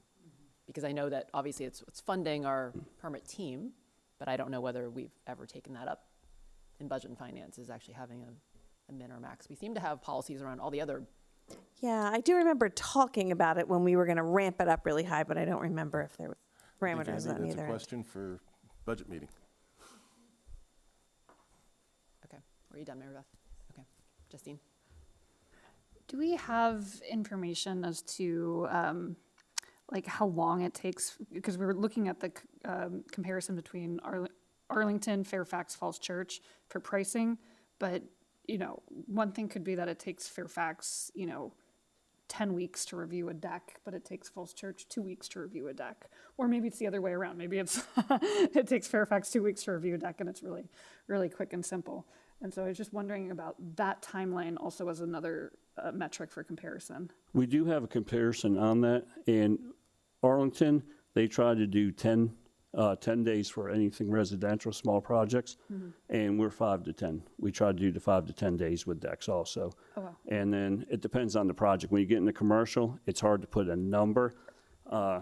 We go 4 to 6 weeks, and that's in line with Arlington. Okay. And I can't speak on behalf of Fairfax.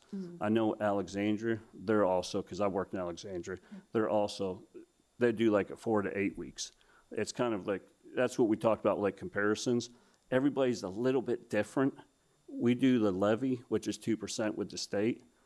And for some reason, Alexandria, they do a 1.9, which I don't know how they can pull that off. But then they also charge the fees based on what the contractor tells them the cost of the project is. Okay. Even when I was working there, it didn't work. Yeah. But the plan reviewers have so many issues with it. We use basis as far as like square footage, inspectable square feet. So we have a more realistic expectation what the fee is going to be. You said 4 to 8 weeks in Alexandria for what was it?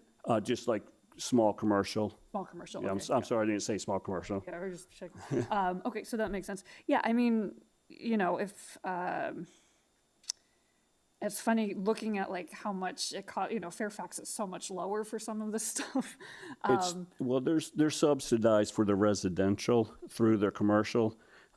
They've got projects that we'll never see. As far as like they've got the data centers, they've got the big shipping and storage container yards. They've got the hospitals, the airports, things like Tyson's. We'll never be able to compete with that magnitude of commercial that they use to offset their residential. Okay, so it's just a totally different ballpark. So in that case, Arlington is a much better comparison to us. Knowing the matrix and knowing people that work there and being able to reach out to Shariar, we were able to get the information and find out more realistic. Our fees and our schedule it has been based and developed through the years in line with Arlington. Okay. Doug came from Arlington, so he brought the fee schedule with him. So that's how we tied in with Arlington better. Right. Okay. And then I guess the final thing is, so we do this. We do the cost update. Like, we're going to index this for inflation, or are we just gonna like? Is this something that we just need to? It's a twofold Okay. for us today, which is unfortunate it took this long to get here. It brought the inflation part into it, that we're so far behind that we need to get caught up to the point where we can maintain a recovery. But at the same time, when we did the permit assessment, we also were behind the technology. So we have to spend on the technology part and implementing training for staff to get us to where we're, current with the other jurisdictions. But we also have the part where we're so far behind as far as cost with the other jurisdictions. Yeah. So it's hitting us on both sides. It's a one situation, single situation, but with two sides coming at us. I guess what I'm concerned about is that 10 years from now, we're also like we didn't adjust the fees, and then we're having these sorts of problems again. Yeah. So I think the intent going forward is that we would do an annual review of this, similar to what, so if you go back 3 or 4 years, we weren't updating our sewer fees and other things the same way. And so now that's part of the annual kind of package you all get, as part of the budget process. And so our intent would be to do that. Bring this, now whether it's just CPI or it's something else, I mean, I think we would work through that and present something to you, but the intent is for that to be a regular process going forward. Okay, yeah, or like whatever staff, like increase in cost for staff would be the increase in cost for this program. Okay, thank you. Art, and then we'll come back this way. First off, I want to say, after you brought that report to GovOps, looking at the current process, it's kind of the definition. It gave me a headache looking at it. It was quite the presentation. So I'm really looking forward to the new process, simplified process. I'm excited to see that at the end of the year. I'm going to get into the category, but also, the other thing I wanted to say about the fee, the size of the fee increase, is that when you start looking at everything else over a 10-year span and the cumulative interest of all rates.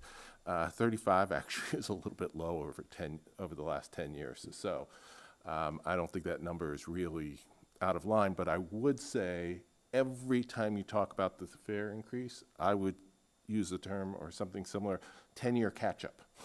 Something to make it very clear. This is a 10-year catch-up. It's not a one-year increase. It's 10 years, and I think that'll really help shortchange complaints. So I took a look at the fees that you have and the proposed fee schedule, and part of this is me as a layman looking at this. So I've got some questions on it, and some of them are just weird, like work without permit. How do you charge a permit fee for work without permit when it's in the definition without permit? There's no permit, so how do you charge a permit fee? That was weird. A stop work order, by its definition, is what we're doing is a stop work order is if I go out and somebody's putting an addition on their house and we catch them without a permit, we placard the house or the restaurant, and when they come back to apply for their permit, that fee is attached on top of the permit. They get And a if they fee for don't- doing it without it. Yes, and there's 2 levels to that. If they don't respond in a reasonable time, the fee increases even further. Okay. And then at that point, it becomes a notice of violation and goes to court. All right, I just didn't understand it. That's so I okay. figured. The other one is I saw there was an AAB fee in here that we're going to get rid of. I would hold off on that, just anything related to the boards and commissions, because council is taking a look at, planning to take a look at boards and commissions, so that may come back. Okay. I think you said it's not being used, so I don't think there's any harm in leaving it for another year. I don't think it has anything to do with the boards and commission discussion. So it's a dead fee that we've never charged, and so I think the team was like, let's just get rid of it. Yeah, we found a few that we just haven't been utilizing. Okay. So the big thing I saw, though, what confused me as a layman is I'm looking at it from the perspective of you've got the contractors. I mentioned this earlier. You've got the contractors. They understand all these different pieces. I was surprised the fees are per outlet box. That gets expensive fast. But from a homeowner's perspective, this is confusing. So if I'm a homeowner and I want to put up a fence, I think the fence fee actually went away. You removed the building fee, and I'm not even sure what a fence is going to cost. A deck, same thing. How as a homeowner am I going to know very simply and concisely what the fees are, and 2, what needs a fee? Your example included a residential furnace replacement. I had no idea you needed a permit to do that, and I have a feeling 80% of the furnaces in the city that are getting replaced are not getting permitted. And that was a lot of our stop work orders in the past couple of years, because, you see a company out there with a furnace laying in the front yard, and you to knock on the door and like, hey, y'all got your permit? And the contractor, it's ultimately up to the contractor that does the work to know better, and that's what we're after. That's why the fee's going up from $50 to $200 for the stop work order, because $50 in today's market, when a furnace went from $3,000 to $19,000 for an install on some of these furnaces now, it's $50, they don't care. Yeah, so I think some of these, and this is a great example where we've got to be incredibly fast with them, because that furnace may be getting replaced because the furnace died, families without heat, they're trying to get them heat. We don't want to be holding it up. It should be like, boom, you've got your permit, go. We do allow that for emergencies, not inconveniences, but for emergencies where it's like a cold night and your furnace is out. Yeah. You're allowed to do the work before the permit, as long as the next business day, you come to the city hall or go online and apply for the permit. You can go ahead and do the work ahead of the permit, and I will not stop anybody from doing that. We just had an elevator situation where they started work almost 2 weeks before they finally got their permit. All right. The homeowners, to me, as a homeowner, I had no idea. I think there's pieces to that, like a hot water There needs to heater, be I have more no idea. outreach. Yeah, And I hot would water heater. love to do that. I think that's going to tie in with our website. And if there's something I could do further, I would love to entertain that conversation. Yeah, I'm pretty sure I have violated these, just because I got the contractor. Maybe So similar to They like may the have done it. compost thing, like here's what goes in compost bins. Maybe it's like, here's the type of work that needs permits. just very Like- simple. I don't want to derail what we're doing here today, but that's something like it would, my thought on that in the past, without going too far onto a sidebar, was the local paper having to ask the building official or ask DPW and have people send in questions that we could put in the paper to where everybody can read the answer. And it makes everybody more aware in the community. It's something, anything like that, even if it's on the website. And I think the website and the way the website interacts with search and AI, I think is also very important. People are now going to be asking, do I need a permit? And we should be able to have it, the information should be out there. And the AI should be learning it and embracing it. So my last question is, just real quick, you mentioned you've got the specialties on the staff. What happens when there's a transition of a staff member, somebody leaves, you're hiring somebody new? How do you deal with that gap in the skill set, if that's a really skilled person in electrical, for instance? We have hit the electrical one. I haven't hit the fire protection engineer yet or the structural engineer. Those keep me up at night because I can't fill those. When the electrical, like with the electrical engineer doing the plan review, we had Steve Helfer. And when Steve retired, we brought in Gary Williams, but during that gap, we kept Steve Helfer on as a part-time employee until we were able to fill the gap. And there's several of us on staff that do hold the certifications. Being an MCP, I've got all the certifications across the board. I just don't have time to be that guy and do the work, but I can fill in for like tenant fit outs and stuff like that to help the staff. But it's hard to do that on my level. Yeah. But we were able to bring Steve and hold that position until we filled it. So if we have turnover, we could be in a really bad spot. Yes, we're always one person away from an emergency.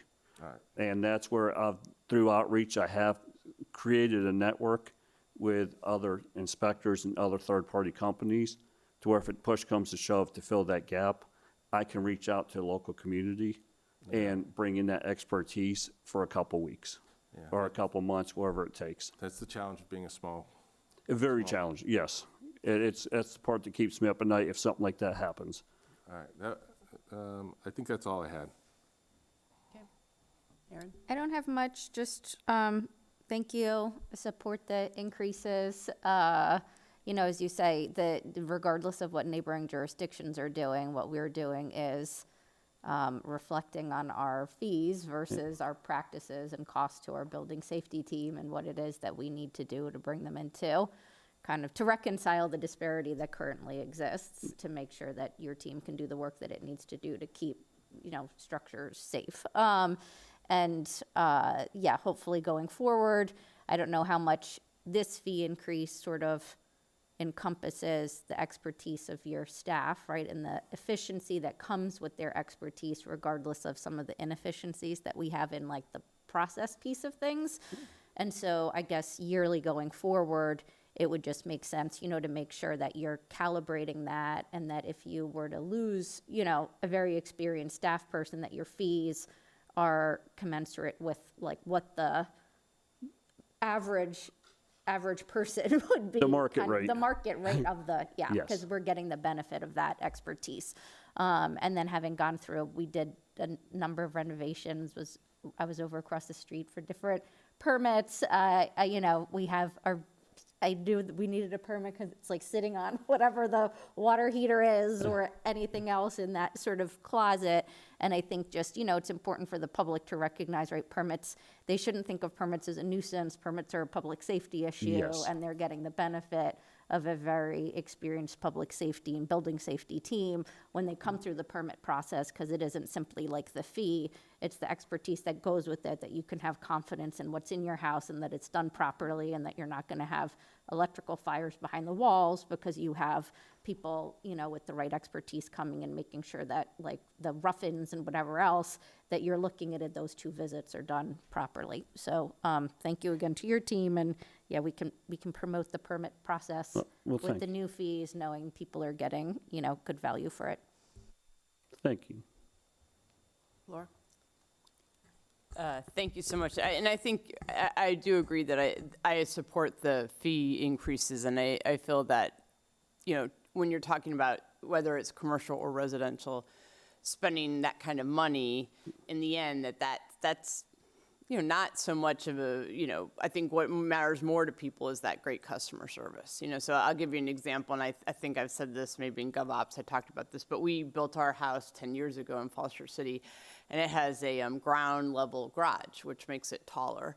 And, you know, we were waiting on the permits, and you know, finally our builder said, why don't you call them? Sometimes they won't respond to me, they'll respond to the taxpayer. And so then we called, and they said, well, your house is too tall, so I won't get into all that, but we worked it out. But my point is, it was a good 6 weeks, you know, and so that for us, if you know, paying a little bit more for fees, it's the customer service, I think, that gets people, you know, either happy or upset. So Yes. yeah. But a couple things. One, I was reading through the staff report, and it talked about, you know, looking in the technology piece, either enhancing or replacing Munis.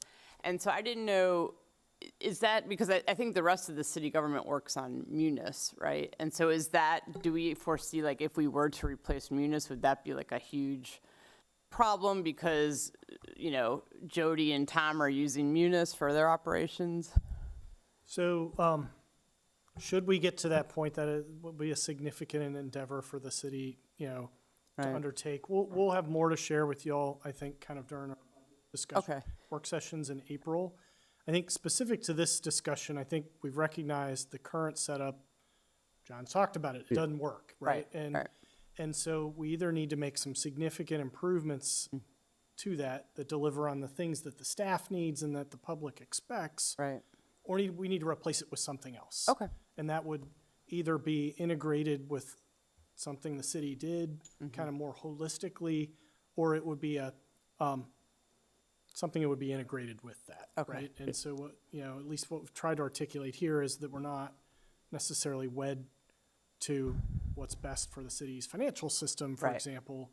But it could work, right? Okay. And so there'll be more to come on all of that, but at least on the permitting side, I think, you know, something needs to be different. So right? do you foresee, I mean, I know this is way too early and you can't look into a crystal ball, but do you think the increase in what we're going to be charging for these permits would help pay for that? Or you think this is still going to be a big budget issue in the next year or two? So I think the technology, the cost of the technology investment, I don't think we've kind of nailed down yet. Yeah, you it's know. too early. I understand that.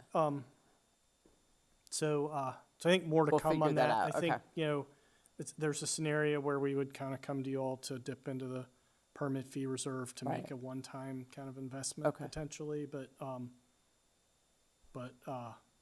Okay. we're ahead of ourselves on it. Yeah, no, That's something we'll talk about going forward. There's, real quick on that too, it's, with Tyler program, they make Munis. With Tyler, they do have programs that can build on Munis. Alexandria uses one called Energov. There's programs we need to look at to make sure that they work with our system holistically, so that we don't do something that's gonna cost us. Because my big thing is the permit reserve. Ever using it is just, it scares me, because I want to make sure the staff and the permit reserve carries forward. If it's something we can use our tech fees for to compensate and cover, then that is something we're looking at. Okay. But we don't know until we get those RFPs and find out exactly what we're after. And I'm pushing as much as far as we can. One of the things we've actually started doing was the inspectors in the field now use iPads. They can do their inspections in real time and report back to Munis. But if you call for an inspection on your house, Arlington, Fairfax, all the inspectors, they swipe the button pass and automatically comes to your cell phone with a result. We don't have that technology. We have to bring the iPad back to City Hall, download it into Munis, And if you want to know your result, you have to call a permits counter and ask, did I pass inspection today? That's how far behind we are. Yeah. And that's where the technology, like Andy was alluded to, we really need to find out what's our best program at our best cost. Right. But we don't want to take a program and just use it without actually knowing if it's going to benefit us holistically Right, with the right. city. Right. No, and that's, And Munis that's an important question of asking if we're getting rid of Munis, and it's something that I've been wrestling with for years. yeah. No, and you know, I think we heard about it also when we were talking about how we're going to charge for trash, you know, and Ms. Acosta's like, oh, Munis is, you know, it's a very inflexible system, and so it's my understanding.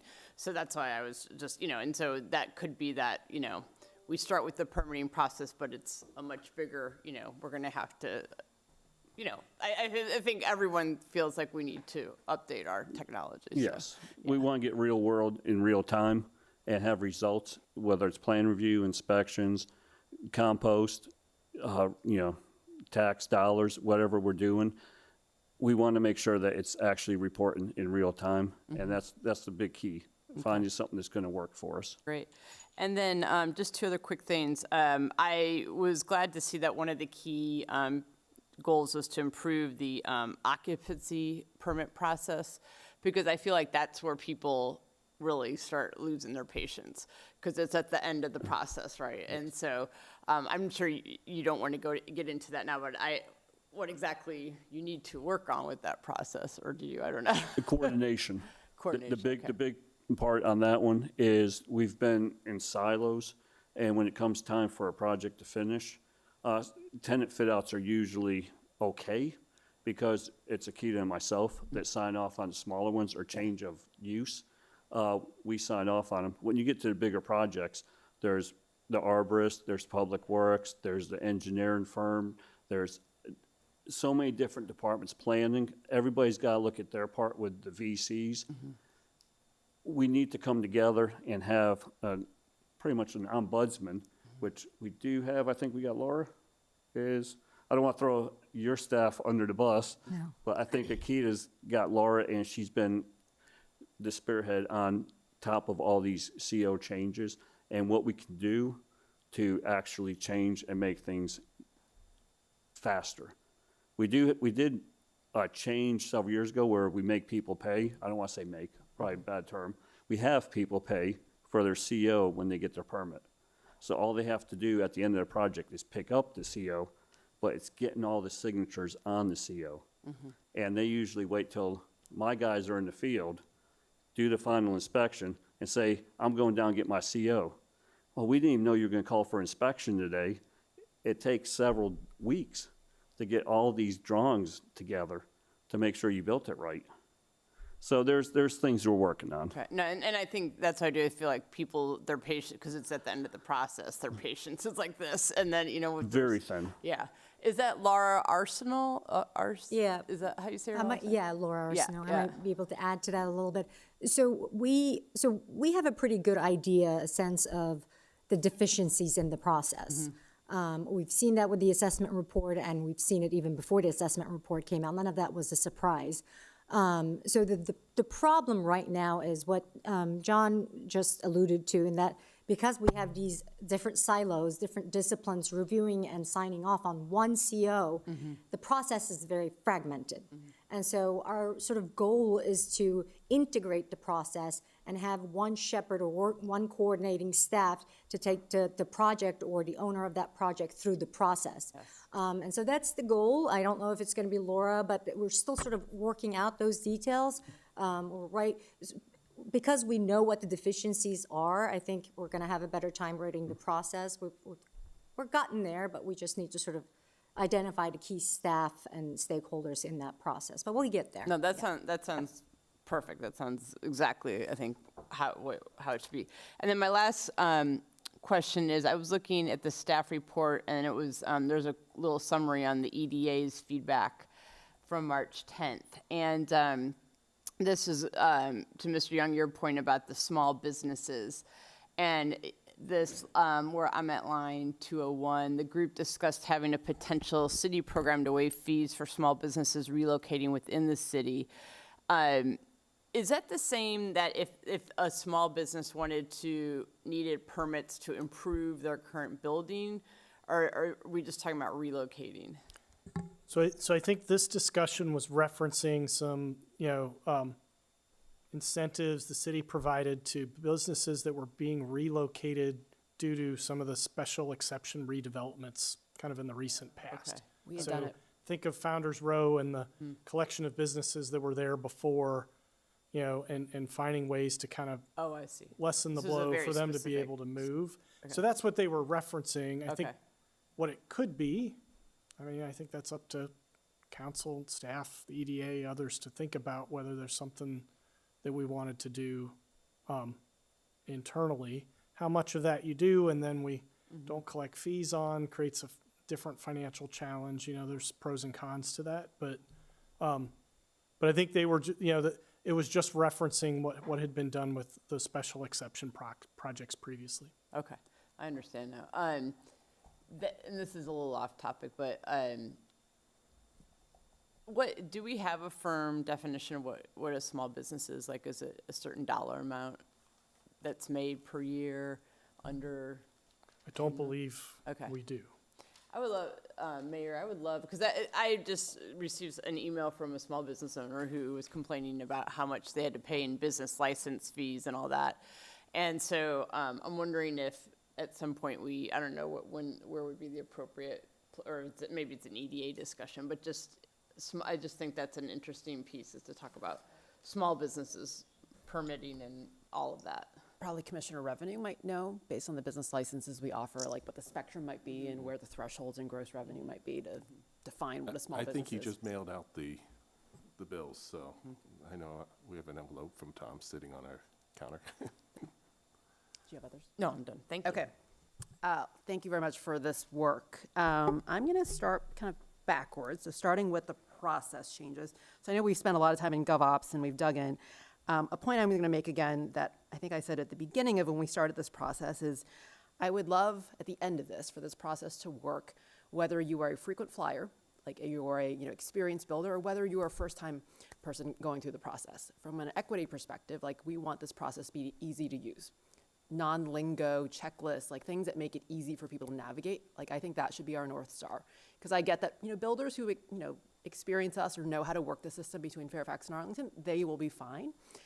But we really want to make sure the experience is great for those people building small businesses, adding their decks. That one time they come experience something in Falls Church, we want it to be a great experience. So I would love for us to keep that in mind as we embark on this process redesign and simplifying our process. AI could be a really great thing to think about, right? I know it's kind of scary, but I think the idea of, having some sort of AI tool that says, hey, do I need a permit for this? Here's how you go through this. Like have that be part of the website could actually help clean up a lot of the work that we have to do. Because we know that the process itself is technical, but this is where AI could be really helpful in translating that for any person off the street, right? So let's not be afraid of that kind of technology and figure out how to embrace it to make it work for us. On the fees, can we go back to the projected revenues? I think we were expecting 30% more revenue to come. It's one with all the bar charts and different colors. Yeah, towards the end. I do think that's a little aggressive. So I went back and looked up, because our next and only mixed-use project to come is Quinn Homestretch Building. And I went back and looked it up. We approved that special exception February 2024, so 2 years ago. For us to have revenue in 29 and 2030, for example, we would have an SE in front of us now. We don't.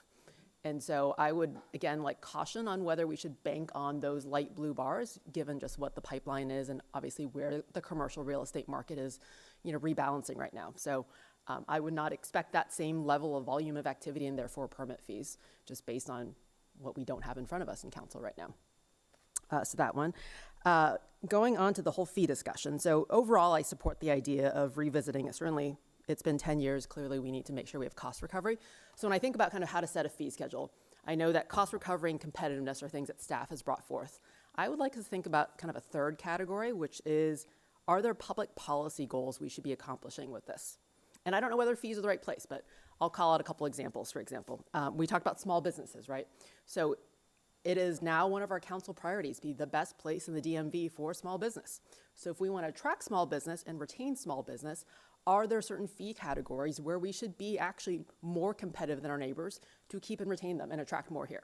That is a public policy goal. And so I guess that's a question I have for staff is what are the most common fee categories that our small businesses kind of hit up against? And should we actually do a better job of lowering them and then advertising them as, hey, come to Falls Church because this fee to build out here is actually going to be way lower than going to Arlington, Vienna, or Fairfax, right? But make it a competitive advantage. Another public policy goal that we've talked about is childcare. It is really expensive. It's like the number 2 cost for most families after housing costs. Building out childcare facilities might be really cost prohibitive. I don't know, but that could be another public policy goal that we might want to accomplish by making sure our fee schedule is competitive. Another one is like green energy upgrades. We've talked about it as part of our community energy action plan. Are there fee categories where if you say, hey, you upgrade to a energy efficient appliance, the fee is going to be lower than if you upgrade to a gas equivalent one? You know, I don't know what those types of fee categories are, but I guess it's a broader question I have is, are there things in our fee schedule that actually accomplish council priorities and public policy goals we've talked about? Green, small businesses, certain types of businesses. And then likewise on the flip side, are there things that we actually want to discourage and make sure that we don't want people doing more of those things? And I don't want to name all those things we don't want people doing, but I just want us to think about both sides of how we can use fees to actually accomplish more goals beyond cost recovery and competitiveness with our neighbors. Is that helpful to kind of think about? I mean, it's kind of a broad category. I threw out a couple examples, but I just want us to be creative about it. And then complexity. Not knowing enough of the fees. Does this reflect complexity of work? So for example, single-family homes, like doing an addition is probably less complex than tearing it down and rebuilding it. I don't know, from like a work, I guess, perspective in terms of inspections, does the fee schedule appropriately represent the complexity of work involved? I believe it does. Okay. Because like your example, the addition, a lot of times with additions, it becomes more complex, tying into an existing structure and using the foundation of that house that's built in 1930 gets really complicated. And that's where our structural engineer spends a lot of time, make sure that the loads from the roof all the way down to the foundation are adequate. Okay. So it's hard, but I think based on the fee, what we went through with the staff, we went through everything meticulously. I think we capture as far as workload for that fee. Well, good. And then the last thing I'll say on permits, fee changes, I think I liked Art's suggestions about kind of calling this a catch-up. I think it would be helpful for the public to understand, just to get some context on the volume of permits, what % are residential, what % are commercial, and how this impacts people who are filing permits. Because I think I saw a stat that we have last year in FY25, close to 1,300 permits. Of those, how many are residential, how many commercial, how many are, one-timers, how many are frequent flyers who come in regularly? So for us to get a sense of like, who are we going to hear from that's going to complain about the 35% increase in fees, right? I think some additional context as part of the budget process would be helpful for us to understand. Go through my notes. Just related to what the mayor just said, we have the one-stop shop, which has green building options. It would be great to see these two things tied together somehow. So if I go on the one-stop shop and look for information about something, that I know if there's a fee to go with it, or a reduced fee, or a permit, or whatever it is, to tie those two things together, and then that helps with the community energy action plan. That's something we'll look at as we actually go into the one-stop shop and develop it further. Like I said, right now, we just got a simple spreadsheet with an S on top of the plan. Yeah. And it goes through the system. Yeah. It's paper and pencil right here. I hear you. And to your point, there could be just exceptions for specific, just fee exceptions. So to your point, putting in a car charger, obviously that's a greater than 20 amp circuit. It's a whole stuff. Maybe we could be waiving those That's something chargers. I've looked at, and I gotta be careful. I don't want to mislead anybody and think that we can waive fees or reduce certain fees. Based on Virginia, the 36105, the Code of Virginia, I can't waive fees for your car charger and then charge Akita for her car charger. That for me, it falls into the feasance of my job, and I gotta be careful on how I do that. If I reduce your fee or waive your fee, I've gotta explain to the state why I did that. No, I was talking about a 240-volt line for a car charger is waived for everybody, but a 240-volt line for an oven is not. Yeah. Yeah, so. And I just threw out those examples of like small business, green energy upgrades, That daycare was as understood. examples. There may be other ones that would make sense based on council priorities and public policy goals that we have, but I just want us to be thinking about what things could we accomplish, and then also use the opportunity if we are rolling out a new fee schedule to actually promote those and say, hey, these are specific changes we are making so we are more competitive on small business. We are promoting our green energy policy. We're trying to promote more childcare options in town, whatever it may be. Hopefully staff can kind of give some thought to what other fees, I guess, out there that might help accomplish those goals. Understood. Great. Well, thank you very much. This was a really good discussion, and we appreciate all the work. Well, thank you. I do too. I really look forward to it. The fee adjustment, as we're calling it, the fee catch-up. It's something that I've been a strong advocate for a long time now. And I Thank you all. appreciate y'all's guidance and assistance with it. Great. Thank you for joining us tonight. Okay, I think we're ready for... How are we doing on the audio part? Is staff still having a hard time listening to us? I think they are having a hard time through Teams. However, I believe they're watching on YouTube. Joe Carter is on the line for the snow event after action, which will be a verbal report. And Joe, do you want to test if you can? Yeah, I'm on Teams, and if you guys can hear me, can you just wave at me or whatever? Oh, I appreciate that. Thank you. So I do apologize. My every intentions on being there yesterday, but obviously the weather didn't cooperate, and also have every intention on answering all your questions, but my audio for some reason is terrible. YouTube is like a minute behind, so not to frustrate you.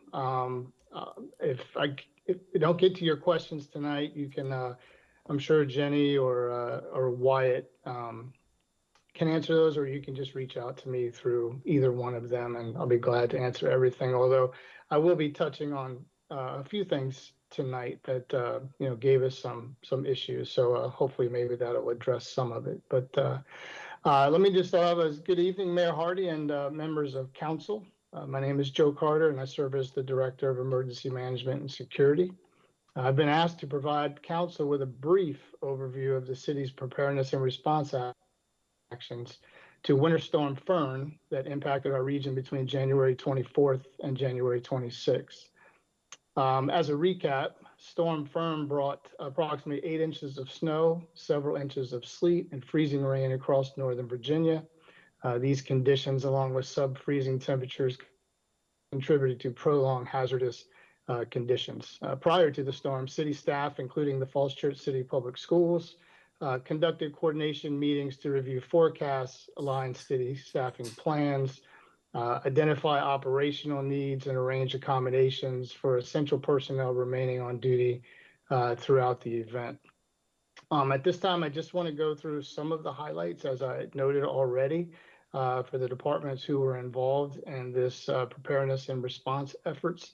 I will not touch on everything because there was so many things in between what I'm going to tell you that we did, that if I went through everything, we'd be here all night, and I know you guys don't want that. So I will start out with the Office of Communications.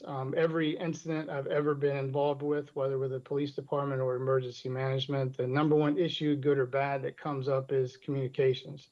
And our communications team did an outstanding job prior, during, and after this event with communications internally and externally.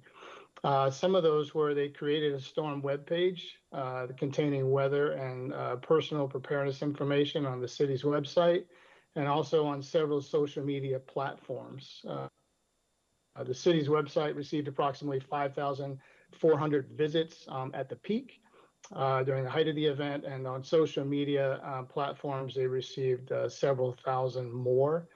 Also, we understand that not everyone has social media in that way. So also before the event, for our most vulnerable residents, Housing and Human Services, Police, and the Office of Emergency Management conducted outreach before and during the storm to inform those residents of resources that the city could offer them. The Department of Public Works, who was really the heartbeat of this whole response,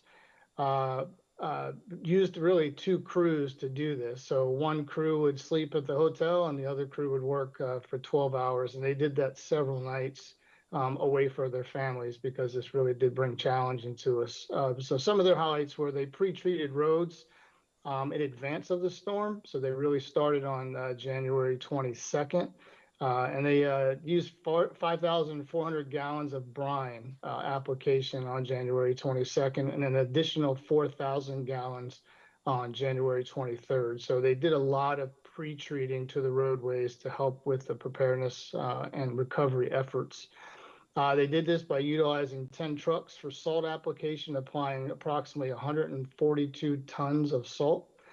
They conducted continuous snow removal and road treatment operations throughout the event, just in order to maintain passable travel conditions.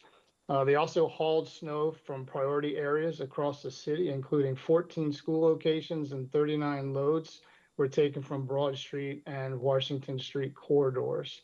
Additional snow removal included areas of City Hall and Park Avenue. And in total, the crews removed approximately 360 tons from residential and main streets. And additionally, the crews removed approximately 300 tons of snow and ice from sidewalk ramps and bus stops to maintain pedestrian safety. So it's really, really obvious that they stayed really, really busy and they had really, really good leadership and they all did a really good job. From our community center staff, really for 3 people, they cleared snow from walkways in City Hall, Community Center, and the library to maintain safe access to those facilities. I want to stop there because this storm, like I said, brought challenges, and some of those challenges was their equipment broke. So these 3 individuals who were removing the snow were doing a lot of it by hand. So that was, they were tired, but they did an outstanding job in their efforts of making all of these facilities clear for public access. And also the community center operated the city's designated warming station for any of those who needed it during this event. The police department and emergency communications center, they maintained 24-hour operations throughout this storm. They handled more than 200 calls for service during the storm period. And they also conducted 21 welfare checks on housed and unhoused residents to ensure their safety during this severe weather storm. My office, the emergency management, we really just coordinated all of these efforts, but we did that from the Emergency Operations Center. We did it internally, and we also did it externally through WebEOC, which is a communication platform with our regional and state partners. We also supported residents at Winter Hill and the Aurora House to ensure continuity of services during the storm. So we are small, but we are mighty, and we don't do things like normal people do. So sometimes we have to be flexible, which shows you like a normal emergency operations center. Those individuals just kind of stay where they are, and that's where they coordinate from. But for us, we get out and we help support DPW, the PD, any way we can. And part of that was supporting Winter Hill, our residents there, and the Aurora House. So some of the additional community support services that we had was Human Services, Housing and Human Services maintained 24-hour shelter operations throughout the storm and the subsequent cold weather events. You guys know that they do not usually do 24-hour shelter operations, but they were flexible and saw need and did that for the individuals who stay there. The Falls Church Library remained open during the operating hours and adjusted programs as needed to support the community's needs. And we had 2 Department of Public Works staff, Kathy Crandall and also Scarlett, who took 170 community service requests during the storm, which was it was a lot of work and effort that they put into it, and they took them, they answered them, and they did their best to keep up. But hats off to both of them for all of the work that they did during this storm. And the city coordinated with approximately 30 local businesses prior to the storm to support preparedness efforts in removing snow. And that came from, the work that we did before this even took place, the storm. We noticed that there was a need for some of these businesses that did not remove snow in the past so quickly. So our DPW crew, our PD, they got out there and spoke with those individuals ahead of time, just updating them on what the expectations were. And then finally, I just want to say, so after this incident, we conducted an after action. And I think it's important for council to know that after every significant incident in the city, whether it's man-made or natural disaster, when we have a pretty big response or, some issues that we need to discuss, we always have an after action. And in that after action, we talk about the things that we do well. But, the thing that we try to do more than that is really find the gaps of where we need to improve. And I think, we've been doing these for several years now. And I think our response efforts and our preparation and all of that stuff that leaded up to, how we did during this storm really shows the efforts in those after actions. So, you would like to say, hey, look, everything went great, but there were a few things that we found in the after action that we're going to have to address, and we actually, city staff is addressing now.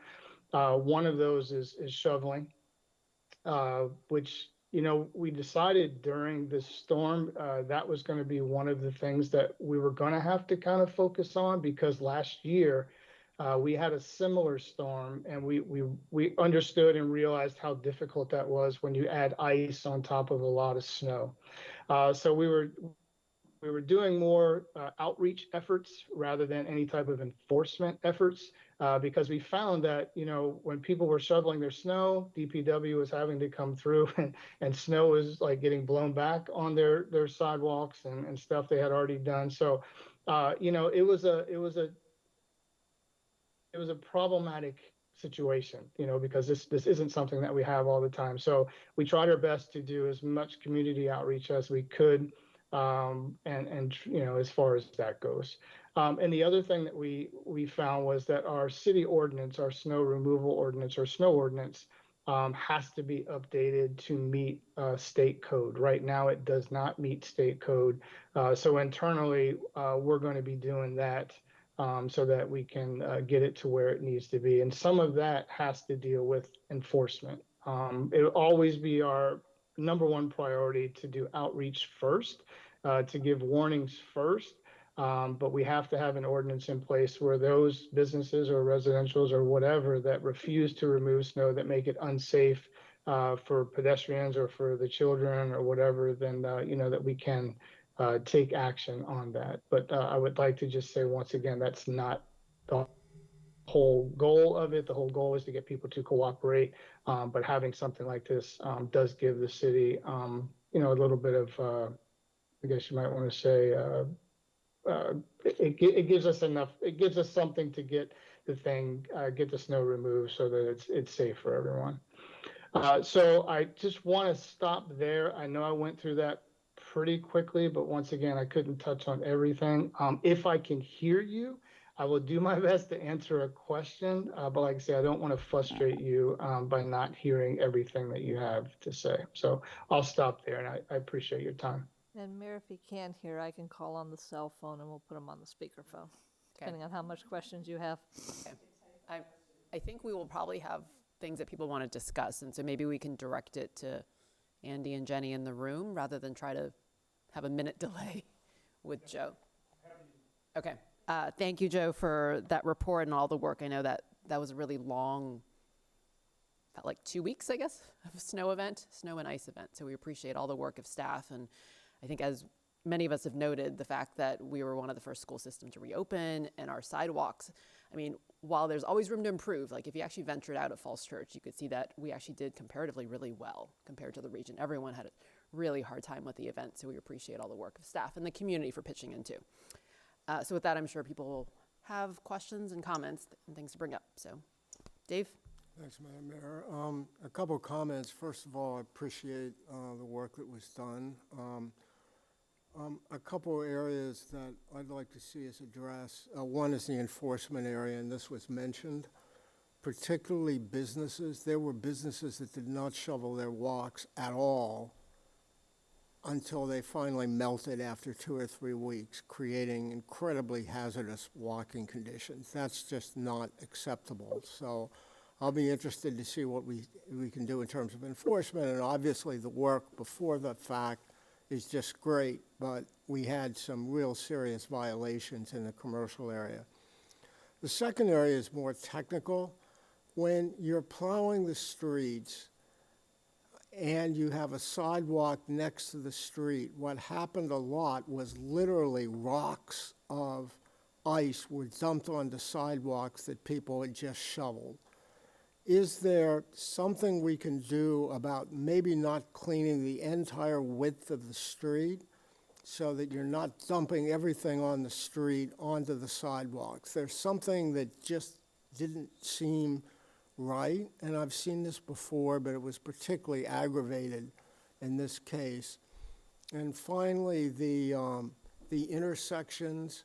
When there was shoveling on the walk, you'd come right to the intersection and there was like a wall there. A wall created by the plowing that had been done in the streets. So is there a way to better balance the need to keep the streets clean, but also to keep the street pedestrian friendly, which really was not the case for days on end in the city? Thanks. Staff have response, or we want to just keep going? I mean, couple thoughts. I think, Mr. Snyder, the 3 things you talked about. So the enforcement of sidewalk clearing, that'll be something we'll come back to y'all kind of with a work session, potential initiating resolution for some code changes this summer. I think on the other 2 things, the conditions of this storm were particularly challenging, I think, kind of for everybody, right? Like, as we were talking about earlier, I think as you were talking through it, and I think the issue of snow or ice being pushed up over onto the sidewalks, so I think that created some frustration. And then I think partly to not do as much of that, the teams were prioritizing just clearing one lane on the streets, and that frustrated other people. Right, and so I think and then the conditions deteriorated to the point where the only way to clear the rest of it was with heavy equipment, which, was a particularly time-consuming work. And so I think the team was trying to balance the impacts of all of those things, and just the particular conditions of this storm made that difficult. I think staff's heard and understood the kind of desire for us to do a better job prioritizing and taking care of pedestrians. And while we didn't do it first because we had to get the roads clear to be able to get people and equipment around, I think what you saw here in the city is the teams, and I think Joe quoted however many tons of 39 truckloads of stuff. Like, we had crews out like every night for a week clearing those big snow piles at the corners of the street where folks weren't able to walk. So we got to it. It just took a little while, right? And I think we'll continue to iterate on kind of the sequencing of all those things and get better at it over time. Madam Mayor, just to follow up, the issue of streets being plowed, dumping huge amounts of snow onto sidewalks is not specific to this incident. It's happened repeatedly, and I don't know if there's an answer to it. I don't know if we need to say we're willing to have, a lane and a half on the road cleared as opposed to 2 lanes, and I know that can create its own issues depending on where that is. I respect that. But this is not the first time that issue has been, is something that I've witnessed. And then the clearing at the intersections, I'm not saying all the snow has to be removed from the intersections, but at least the ability to have a pathway through connecting the different parts of an intersection might be extremely useful. And then finally, is there any way you can help citizens in terms of group contracting so that there's a list of contractors available if citizens need to pay somebody to do it, who would be readily available. And I know that would be an evergreen thing. Or is there a community-based organization we ought to approach about that? But that would be another thing that could be helpful. Thanks. Appreciate it. On that last note, there was a great like startup community, I think the Snow Angels, that was kind of pairing people who needed help with ready volunteers. And so that was a great, bottoms up effort in the community. And so if we could help spread the word for the hopefully next year's storm, and not anytime soon, that's a nice way that we can get help to those who need it. Others on the side? Justine? I just wanted to follow up on some of Mr. Snyder's points. Specifically, for this storm was particularly a difficult one. And so I think what a lot of us are interested in doing is troubleshooting for future storms, even those that are not quite so bad. And hopefully we don't get one that's this bad for quite a long time. And so just as long as this one was so egregious and we had to deal with the sidewalks and all these things for such a long time, it just really brought it to front of mind. And so it's almost like something terrible happens, then we take action. And so this is sort of a good jumping off point. But again, it's as Mr. Snyder mentioned, this is an issue that's happened repeatedly with sidewalks or whatever else, crosswalks. And so I did want to flag one thing, which is Jeff Pearson, who's in a wheelchair, he had to ride on Broad Street to be able to get out of his place. That is unacceptable. So having somebody in a wheelchair on Broad Street because they couldn't use the sidewalks because the sidewalks were completely inaccessible and the crosswalks were inaccessible, whatever else. And so that is a case where, there's a twofold issue. One is we had all sorts of snow piled up on the sidewalk, and then the other part is a lot of the businesses didn't clear their sidewalks. And so to Mr. Snyder's point, having a lane and a half cleared, people can still drive where they need to drive. It just takes a lot longer. Not having the sidewalks cleared means that some people cannot get where they need to go at all. And so my sense is from this council, as we're going forward with planning for future storms, that we are willing to take a little bit of heat from people saying, hey, traffic was slower, knowing that pedestrians are safe, that people can walk or wheel where they need to go, or that kids can get to school safely, that they can get to the bus stop safely. I think there's a whole list of things. Maybe this comes up in our Vision Zero discussion. Maybe this comes up elsewhere. Maybe it's just part of a snow discussion and we keep it here. But what I would like to see is just, rather than, I think a lot of our snow clearing focus has been car first, and totally understandable. Our roads are major thoroughfares. This is like how people get from point A to point B a lot of the time. And we also did get complaints that some roads weren't cleared fast enough. So from some people who were on cul-de-sacs or wherever else. But at least from my perspective, I would be willing to take the hits on some of that, knowing that pedestrians are able to walk around safely on our streets and get to school and other things. And so it would be nice to have some sort of plan going forward for how we can, I guess, shift the balance or prioritize things that maybe it's, we have X number of people working on snow and we take 2 of them to work on making sure that sidewalk or that crosswalks are clear or whatever it is. But I think having a different balance is something that I would be interested in seeing. And then just to be clear, so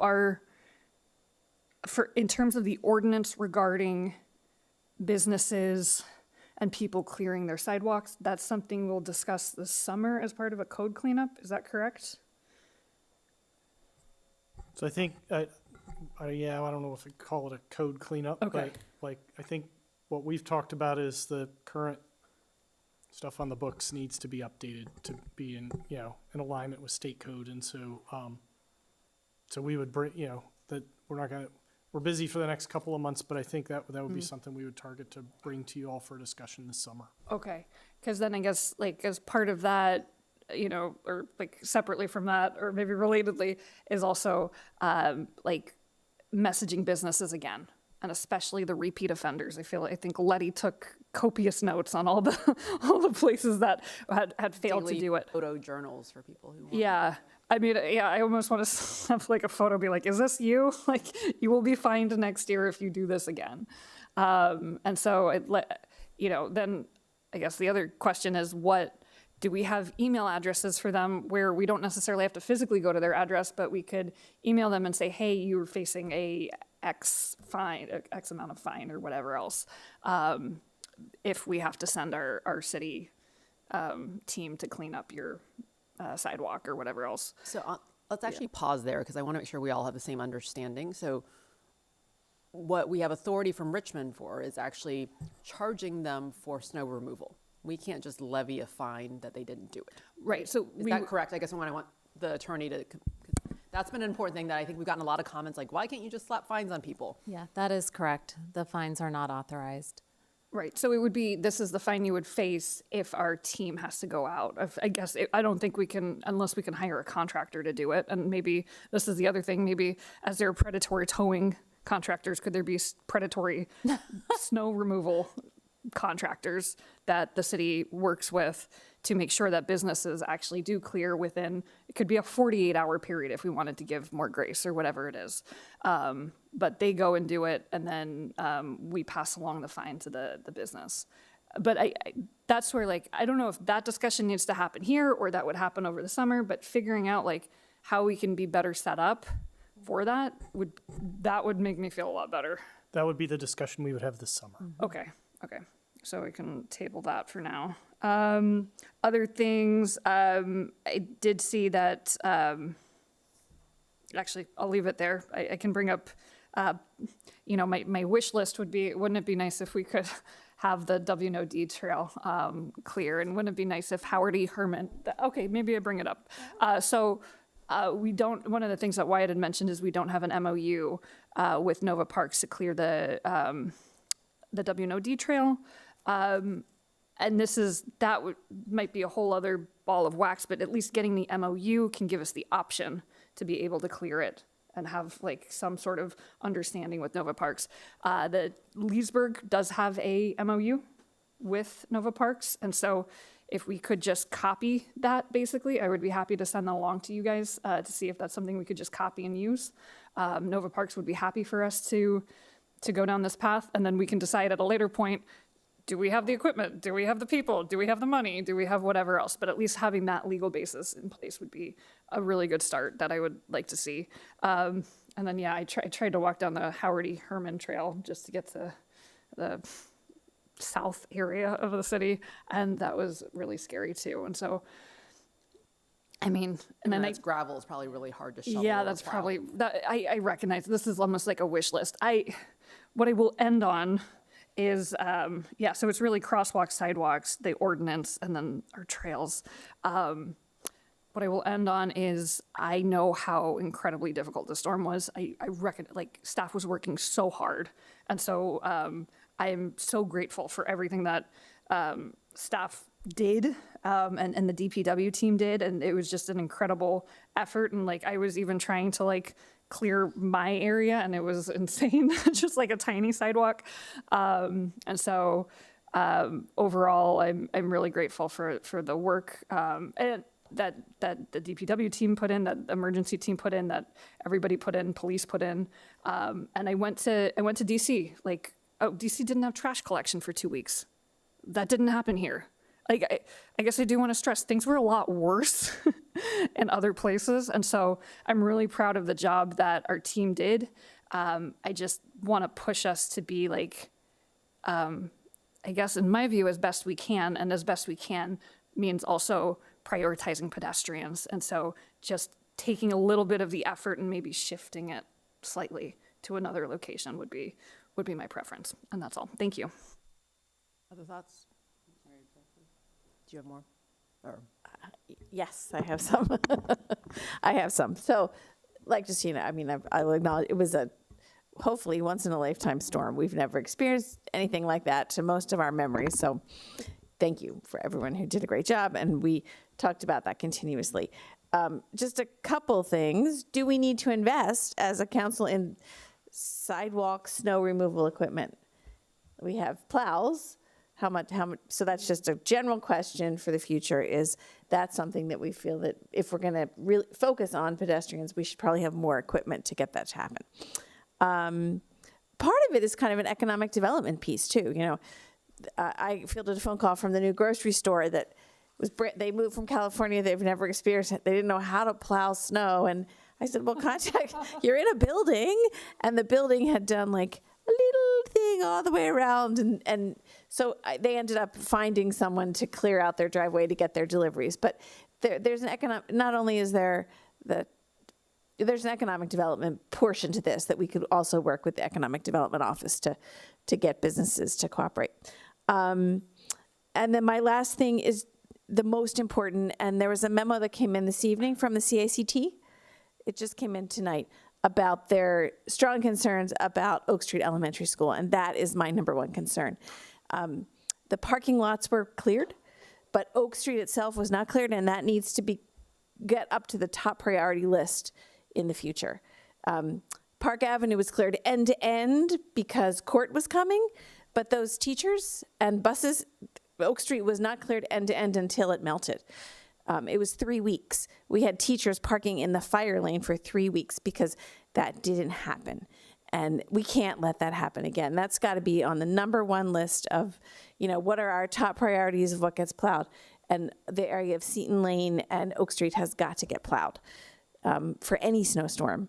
We can't put it off. There's a hill back there. There were people stuck on the hill. There was numerous times. So I just feel like that one, we kind of said, okay, the schools are open. This is great. We're going to be the first school system to open in all of Northern Virginia, and then stop focusing on that. And it was I mean, ask any teacher who had to park there, and many, many parents who they had to change all the pick up and drop off and the buses. So it was really dangerous around Oak Street for a long time, even as we were patting ourselves on the back about what a good job we were doing. So I do think that that was a huge miss on the part of everyone as we thought about that. One note, to be fair, because I think this is that balance we talked about, right? Because the sidewalks were actually really cleared, and I'm guessing that DPW was trying to balance how to not replow the street and then shove all the snow back near the sidewalks, which would then impede the sidewalks. Because I live near there too. I walk there probably 3 times a day. And so I took photos of all of Oak Street and saw it. I know it was inconvenient for the buses and inconvenient for the parent loop to go around, but the sidewalks were prioritized. And I know that our staff did actually help school staff do that. And so it's, again, tricky to find that balance of like, how do you keep the streets clear, but also keep the sidewalks clear and keep all the tiger trails and all the different ways to clear it. So I do think the other thing about Oak Street that's different is that's parking for staff. So we cleared the parking lots, but there's another 35 staff members that park on the street that didn't have parking. So we just like, what do you do with them? We went to the high school, secondary parking lots were amazing, but that one just, anyway, that's why I feel like it needs to get up there. Yeah, I'll just piggyback on that. First of all, staff did a great job. I mean, that was the craziest storm. But, and all, you know, I thought maybe not, you know, playing the, what is it, Monday quarterback or whatever that term is, but maybe schools opened a day too early. I don't know. Like I was glad that we opened so fast, but I feel like I was a little surprised that we opened that fast because I think Oak Street in particular, so if you think about it, I was thinking about all the schools, you know, so you've got Thackeray, which is little kids, so they're not walking to school, right? And so they're, you know, and you've got Oak Street, which is a dead end. I'm sorry, Mount Daniel, which is a dead end. And then Oak Street, you know, and then you have a campus, secondary campus, but Oak Street is the one that has all these bordering streets. Teachers are parking on the streets, not necessarily in the lot.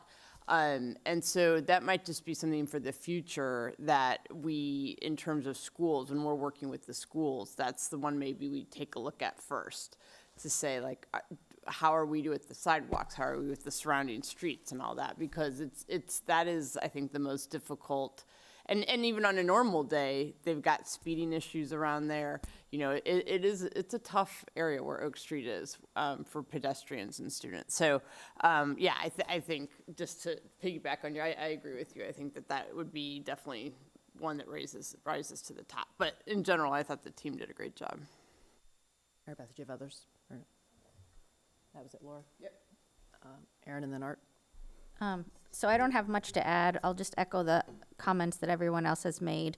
I thought it was pretty incredible that we passed by Larry Graves Park on Friday afternoon, and what is March now, mid-March, and there are still like snow piles in Larry Graves because of all the snow that staff moved over there, and sort of being kind of central downtown and seeing the work at the intersections and seeing the dumpster on Park and seeing the roads cleared. It really was a heroic effort, and I understand, you know, prioritizing roads because there are like people who work in emergency services and can't telework, and they have to go to work every day, and they have to get to hospitals, and they have to, you know, like be on site to do things. But it is important to make sure that we're circling back, especially to intersections, and making sure that crosswalks and sidewalk at the intersections are kind of clear, where it is more of the city's actual responsibility in that space.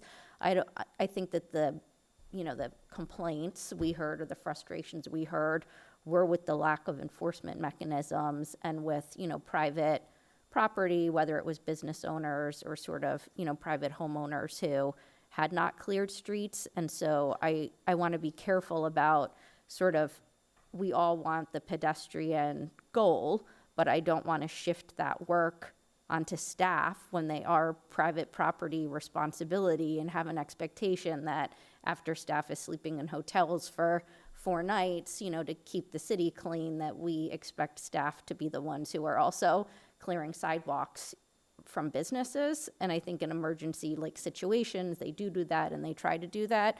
But I think that's why the summer conversation is important, to determine, you know, do we need to have a standing contract in place? And after 2 days, do we have that contractor go out there and we just have our billing, you know, service, send those letters, and that's the city's practice, so that the pedestrian areas are actually clear. But it needs to be a, you know, like, we're passing this cost on and we're going to make sure to recoup our costs, and that, you know, we say that mechanism is in place. But I don't want people to have the either the expectation or the understanding that staff isn't doing their job when it's really private property owners that are not clearing their properties like they should be under the obligations that they have.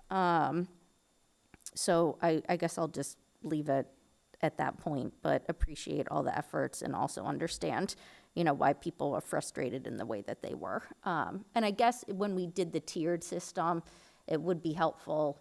You know, people were calling in to understand those 170 calls, right? And if we could kind of get them categorized or cataloged as to, you know, when we are getting that many calls, we know that it's because of frustrations in the city, and both during the event and after the event, what were, you know, the nature of those calls. I think we generally understand what they were, but for people who were in the cul-de-sacs and maybe needed to get somewhere, or, you know, didn't know, are we in priority level 3, and when is the, you know, snow clearing going to happen for my street? You know, are there ways to kind of communicate that, even though OCOM was doing a very good job of pushing out information and trying to explain in the moment what was happening, given the extreme kind of circumstances that we faced, where normally, like, it wouldn't be whatever it was, you know, 36 hours before you get to a tier 3 street.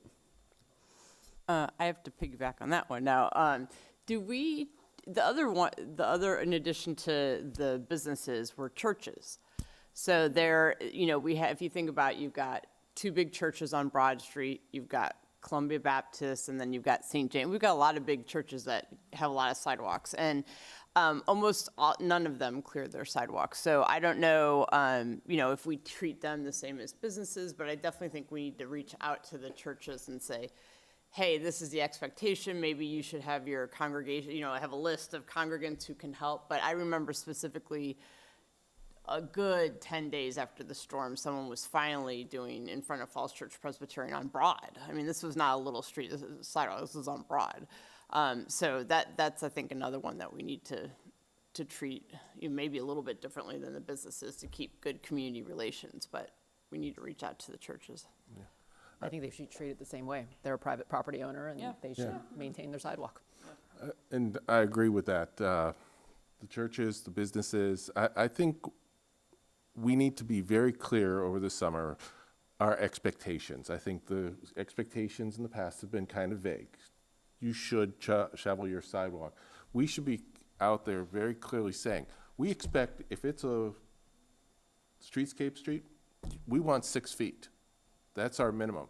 If it's a regular sidewalk, we want 4 feet, which is ADA, or the width of the sidewalk, because some of them aren't. But we need to be very clear. And when you are shoveling, you need to connect to your neighbors, because what'll happen is they'll stop a foot short, and the neighbor will stop a foot short, and you have this massive pile of 2 feet of snow that you have to then deal with.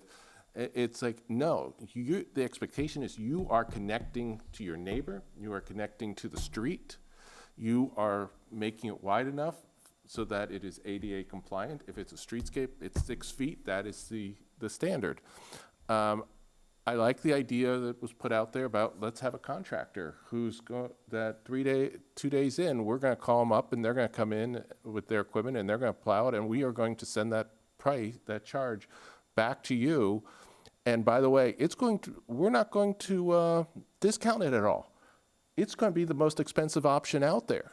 Just like with when you rent a car, the most expensive option to get gas is when you drop it off. If we have to do it, that's going to be your most expensive option, so you should probably get out there and start shoveling. Same thing with residentials.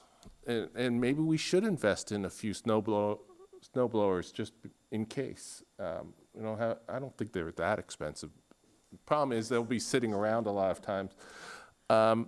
The other thing I would suggest is one of the effects we had was everybody slowed down because the roads were narrower. We know that. There was a natural traffic calming. Until we've got everything kind of out there, I don't see any need to plow beyond 10-foot wide paths to, lanes. Let's keep that natural traffic calming. We don't have to go to the edge. And that gives us a couple feet to avoid piling up on the sidewalk. So just, you're kind of getting that double benefit there. Except on Oak Street, though. Apparently Oak Street, well. Oak Street end to end and the sidewalks, the whole thing. Not end to end, just the part near the school. Farther up, slow them down. We want that traffic slowed down. The other thing I wanted to touch on WNOD. Even if we don't really have an MOU, I'm sure we've got a pickup truck with a blade.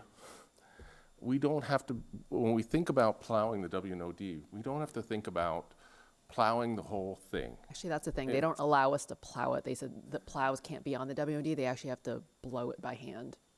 Well, that we don't. Are you sure? That's what the MOU says. Oh, okay. Okay, so that's maybe the Leesburg one. What Nova Park said is just as long as it's not metal and scraping up the whatever markings are on the WNOD trail. Yeah, as long as it has like a blunt tip, so that it doesn't scrape up the. And we'll have to work through that, but really, we don't have to be. We've got dual trails. We don't need to be plowing both of them. People are not too upset if we went through with one plow, 10 feet wide, 8 feet wide, and just did that. I think the complaints about WNOD would go away. People would be fine with that. Yeah, it's a shared trail at that point. It's not a high volume trail at that point. So shared trail would be fine. And we got a request to keep it snow covered for the cross country skiers. And I would say, okay, you use the other trail. It's still snow covered. I think that comment was in jest, but yeah. I don't think it was. I know the person. It was completely in jest. He was saying that we needed to keep it for the skiers. It was a joke. All right. Well, I thought he was kind of serious. But we don't have to plow the whole thing. One pass with one plow, and I think the problem is solved. So, that was my biggest things, the pedestrians, I think. But I would like to point out, you guys did do a fantastic job. I want to close on that with, the conditions of our roads and our sidewalks were better than our neighbors, and I think that's a testament to the crews. To the point about maybe the schools that we opened way ahead of the other schools, I would like to point out that part of the reason we opened way ahead of the other schools is it got pushed to the point where they were going to be closed anyway. The timing of it was that like Thursday and Friday was their end of quarter and they were going to be closed. So why open on Wednesday when they were going to be, yeah. I think Arlington, it was Friday, they were already planned to be closed. So it was just one of those. But yeah, maybe we were a day early. Okay, so to wrap up, I know the intent of having this after action was have it like well after the snowstorm, and clearly like 2 months later, you still see that we have lots of opinions and passion around this topic. So I think if you asked us in June, we'd still probably have all these opinions. So overall, I guess my thoughts kind of sum up this. On plowing, I think you're hearing kind of a marked shift from council of prioritize pedestrians and how to balance that between cars and pedestrians, making sure we don't, replow it back into the sidewalk. I think an idea I had is, could you shove it into a parking space? And the compromise is we're just going to take 2 parking spaces on the street, and that's where the snow mound's going to be, instead of, having it close to the sidewalk, the curb ramps. Like, could that be, something that we try out with DPW? Should we have another sizable event? Because that might be a trade-off that people were willing to make of like, we're just going to have mounds of snow in a parking space, and yes, a little inconvenient to not park right there, but instead of having it close to sidewalks or curb ramps, that could be a good compromise. Second, I guess when we revisit this discussion in the summer, I guess I heard 4 options. I heard 1, leave it as is, but maybe we can pair people up with volunteers to kind of clear sidewalks. 2, hire kind of a contractor on hand and essentially charge people the fee. 3rd, which I think we've talked about in the past, is go back to the General Assembly and ask for the ability to have different authority to levy fines. And then the 4th one is, should the city actually take on equipment? That's the one that's least palatable with me. I think like Aaron, I am hesitant to actually take on accountability for private spaces. But given that these are the options that I think I've heard so far, it would be helpful to understand from staff, like level of effort, cost, and then frankly, practicality, because these are once every 10-year kind of storms. And so I want to make sure that we have that lens in mind is, are we really going to buy a snowblower when this is the kind of storm that's going to happen once every 10 years, right? Is it really practical to have a contractor on hand? I don't know. Maybe we can sign a contract. I don't know. But this, for I guess all the options being discussed, hopefully these are once every 10-year storms. I just want us to keep in mind that we want to figure out an option that is reasonable for staff to implement and is practical for the frequency of events that we see as well. But with that, we look forward to the next discussion on this. And again, thank you to staff and thank you to Joe and everyone else on the team for.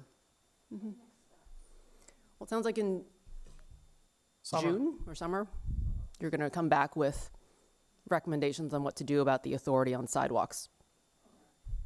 We'll come back and have a work session, and then based on that work session, if we do, then whatever kind of, if there's code changes, we'll set up that process. If there's other things, we can kind of talk through that. So those 4 options, maybe there's a 5th option. I don't know. It'd just be nice to enumerate what those options are, and then the staff consideration, again, of those. Maybe there's other ones out there. One that might not be popular, but that you could add to the list of 4 that you recited. We are authorized to create service districts that don't, encompass the whole city. And so if you want to provide snow removal service to, kind of the more pedestrian intensive areas, and figure out, what kind of tax would need to be imposed in order to that every, 5-7 years, you have enough money to do, one whole swoop of clearance of that district. That's an option. So similar to like business improvement districts where the you Similar. tax the businesses there and then you use that money to beautify or clear Right. streets and that sort of thing. Right. The service is limited to the tax district. Okay. Well, thank you. We look forward to the next steps and fingers crossed there's no more snow events this year. Thank you. I would second that. Okay.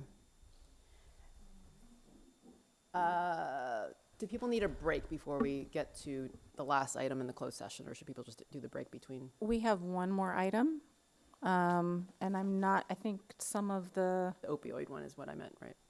That's the last item? Opioid is the last item, and then we have a closed session. Yeah. So can we hang on to do that, and then if people need to use the restroom between that and closed session? Okay. Okay, let's take the last one then, opioid. Okay. I can do it. It just seems to be difficult to, to have this done with what's going on with our audio visual. So with the staff report for the Virginia Opioid Abatement Authority Cooperative Partnership Agreement, this was brought to council, not the cooperative agreement. The funding for this was brought to council in February, the $10,000 to pay for a regional project related to opioid abatement, in which, let's see, Fairfax, Loudoun, Arlington, Falls Church, Fairfax City, Prince William County, and Alexandria would all be participating in this regional program that would provide, and I'm losing the word, a campaign for use and misuse of opioids.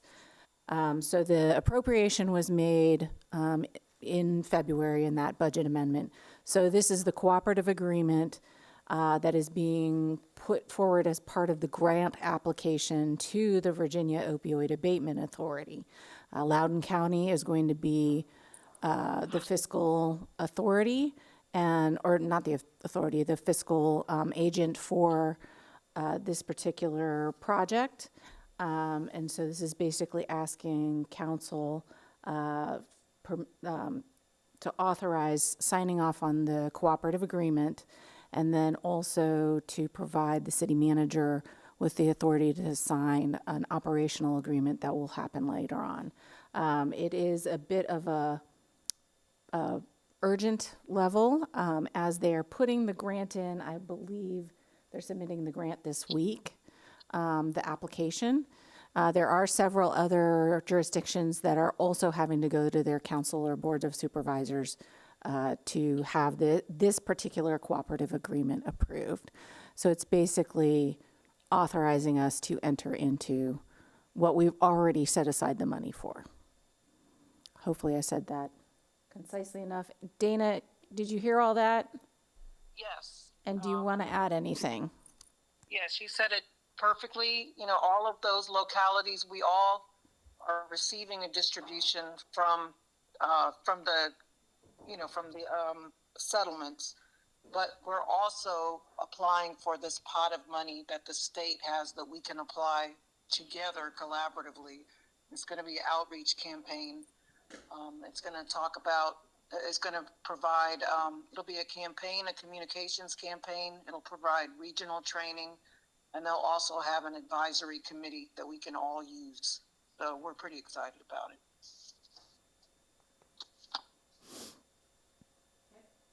That was all I wanted to add. Thank you, Dana. Art?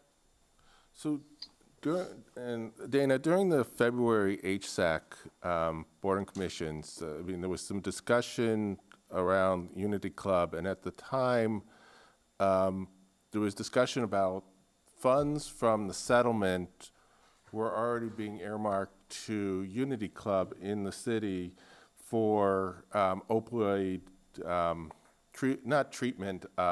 opioid anonymous support, very appropriate, and everybody was very excited. I want to understand, is that different money from this $10,000? Is it the same money being allocated differently? How do those two things relate? It's a different pot of money for FY27.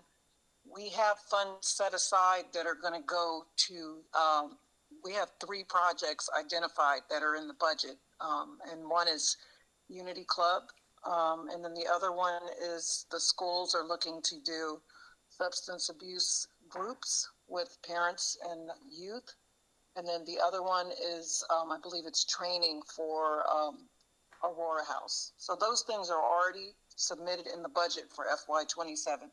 So this is separate. This money has already been approved. So yes, you're correct. Those things will be in the FY27 budget. All right, thank you.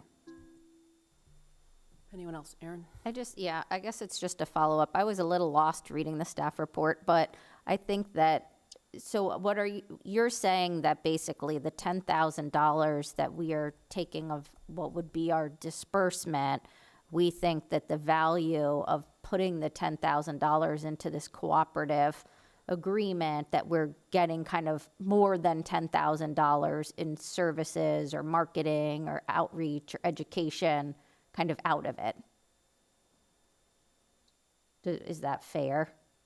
Yes, because the total amount that we're requesting is 400,000. So 200,000 is the match between all the localities, and of that, 10,000 is what the City of Falls Church is doing. And then City of Fairfax, which is similar to us, is also doing $10,000. And the other localities are putting in more. And there's a chart that's attached to your staff report that you can see what everybody's putting in. Yeah, no, that makes sense to me. I'm just saying that we believe that the value of our contribution is better spent being paid into the cooperative agreement because of what we anticipate getting out of that cooperative agreement in terms of like the value of what the co-op is going to provide to us, I guess, is my question on it. That it's not just like, hey, we're collecting the money for the co-op and we're the fiscal agent and you should all pay into it and here's your share, but that we're reflecting on like the use of that $10,000 and whether we're getting value out of the agreement as opposed to just sort of like paying our share into it. Value that we're Okay, getting, because we're going to have a whole campaign that we'll be able to use through the schools and however else we want to use it. We can work with OCOM. I mean, all of the localities will be able to use that campaign. And the advisory group will have City of Falls Church representatives along with everyone else. And in the training, I mean, school staff can use it, Aurora House staff can use it. We can have somebody from Unity Club on the advisory club, group. Great. So I think that it's going to be a really good value that we're Okay, getting for the that's all. $10,000. Thank you, Dana. You're welcome.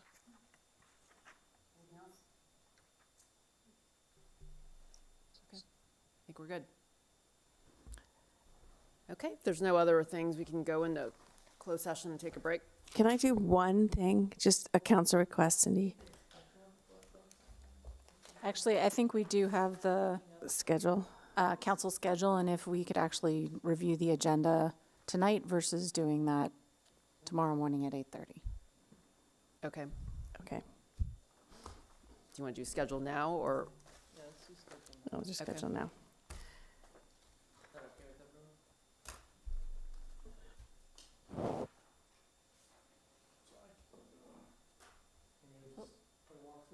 Sure. No, go ahead. So, so we worked through a number of updates today, so maybe, happy to answer any questions, but hitting a few highlights. So, budget season kicks off next week with the 23rd. We're off the 30th. We have a work session for the budget on the 6th. And that focus will be on CIP, DPW. We'll bring back the code administration fee updates we talked about this evening.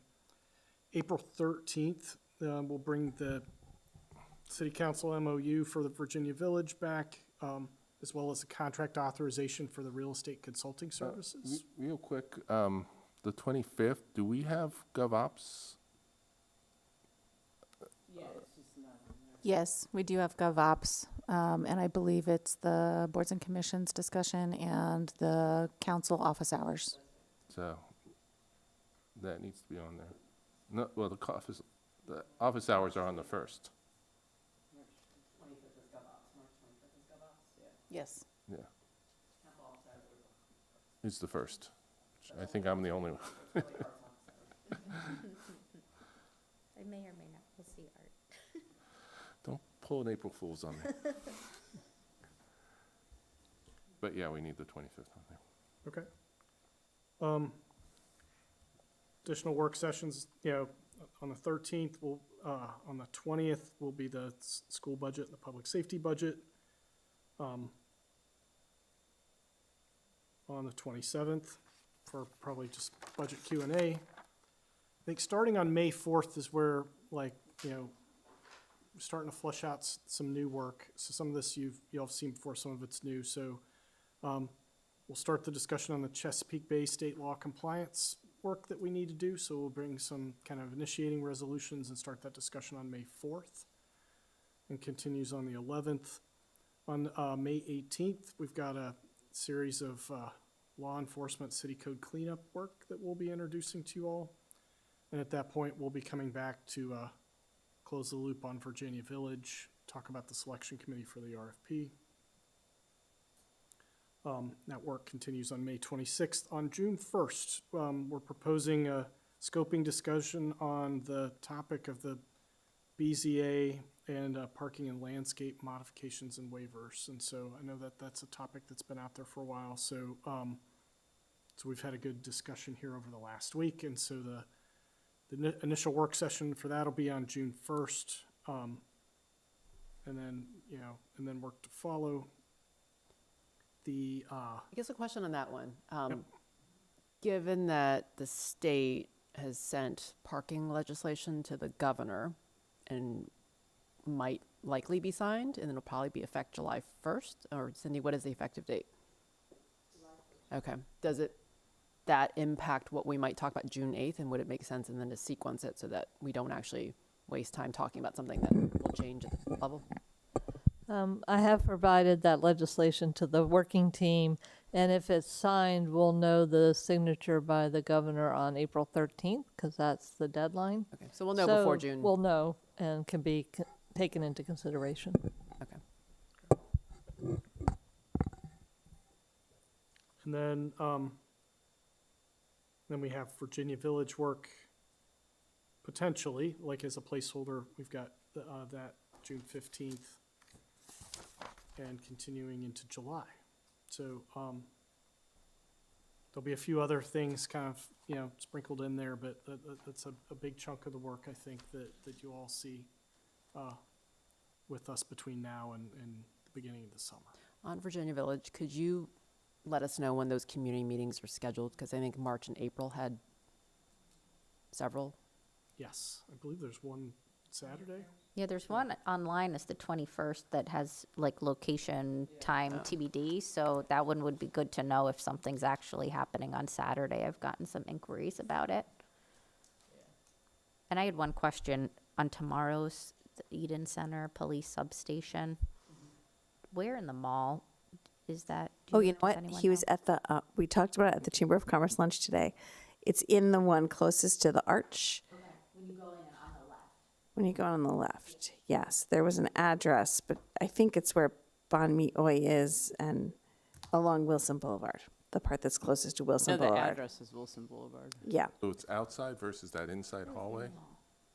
So the arch is not near Bon Mi Oi. The arch is, but it's not next to the grocery store and it's not in the corner. It's closer to Wilson Boulevard. so the car dealership. Closer, Car dealership. But it's in Eden Center. Yeah, but yeah, there's yeah, a the car with no dealership. sidewalk that you. Yeah. but Bon Mi Oi is on the outside facing Wilson. Is it on the outside or is it then, because then there's a hallway with a bunch Well, of it could, shops it's in that building. This is the It's- mall, like. inside the yeah. hallway? Okay, so Okay. rather than us solve it, maybe staff Yeah. could clarify for us where we Yeah, should yeah. go. I think it'll be apparent, and on the Yeah. invitation, it says in the Saigon West Mall at Eden Center. I don't know if Right. that clarifies. No. No, it didn't clarify. But that was the question at the Chamber of Commerce lunch. And Alan Frank was there and he was describing I think it's when you turn, side. so that makes it seem like, right, when you turn in the first entrance, I don't know Yeah. which way you're coming, like the one where you turn in, Yeah. and then you're in between the standing restaurant on the right and Mm-hmm. the mall, and the storefronts on the left. It would be the mall entrance The- on the yeah, left before there's you a get to hallway, the giant parking lot. Yeah. Yeah. Which is where you would expect it to be. Yeah, okay. Thanks. Yeah, I just wrote down the address. Someone's going to just put it in my GPS. That's tricky at Eden I Center, might go to those Bon Mi Oi addresses. after. Eden Center. Also speaking this week, there's the Chamber Gala on Thursday night. Yeah, I sent that out to everyone. Okay. Yeah. So, Okay. Sorry to interrupt, Andy. I just had one question. I was interested potentially in a legislative committee meeting at some point before the governor takes action, just to do a deeper dive on whatever may be out there. We appreciate the status reports, but I think the legislative committee ought to meet. when is the deadline for the governor's signature? I'm trying to remember. The governor's deadline for the bills that have already been sent is April 13th. Then we'll have the April 21st veto reconvene session of the General Assembly to look at the vetoes and Yeah. amendments from the governor. And then April 23rd is the budget special session. Right, I'd like to do a Before the legislative committee, 13th. then if there's something we need to report out to the whole council, but that'd be good to do. And then, of course, there is the budget. Yep. And there's some work going on that, but, so I'll work with the ledge committee, all three of you sitting right there, and see what we can schedule before April 13th. Right, thank you. Other things on the schedule? So the request was, So those was what I was gonna hit on, so any questions y'all have? or yeah, mostly the Virginia Village ones, just so we can get them on the calendars. If you can email them out to us, that would be helpful. We'll follow up. Other things on the schedule? No, I'll just throw out there, Art referred to it, but for GovOps, we are looking at boards and commissions and, you know, possible streamlining, just talking, we're just talking now. And so I'll update the nothing will happen without updating the council. And then also I am gonna have a proposal on how we can do some additional office hours once a month in the evening, at a local restaurant, 2 of us. So I'll work on that and then send that out to council, get your feedback. Thanks. We're working on that. And Mayor, since you all were talking about some more community events, I just wanted to flag the March 21st is the Buyer Resource Fair, and the city clerk sent that email out today. Everybody's welcome. There's no formal presentation, but if you wanted to support the regional effort. March 26th is the next Eden Center workshop for the businesses, and the Commissioner of Revenue, Treasurer, and Building Safety are going to go up and talk about taxes and permits. You all are welcome for that.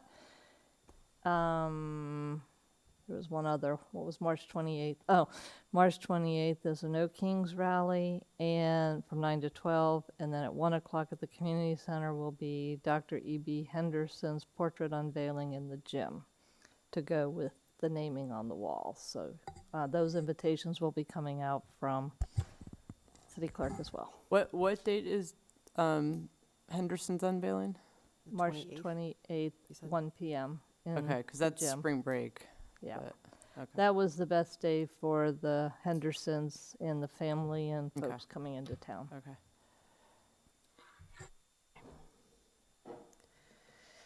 Anything else on the schedule?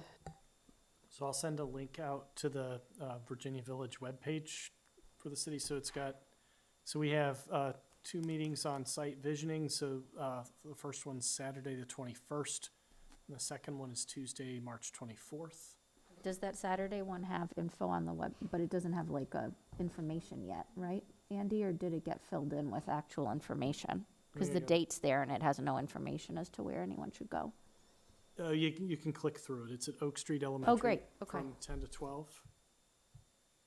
So I'll send it out. And there's 2 more meetings in April. So we'll send out the details. Okay. Mayor, I just have one thing under the other discussion items, and that is,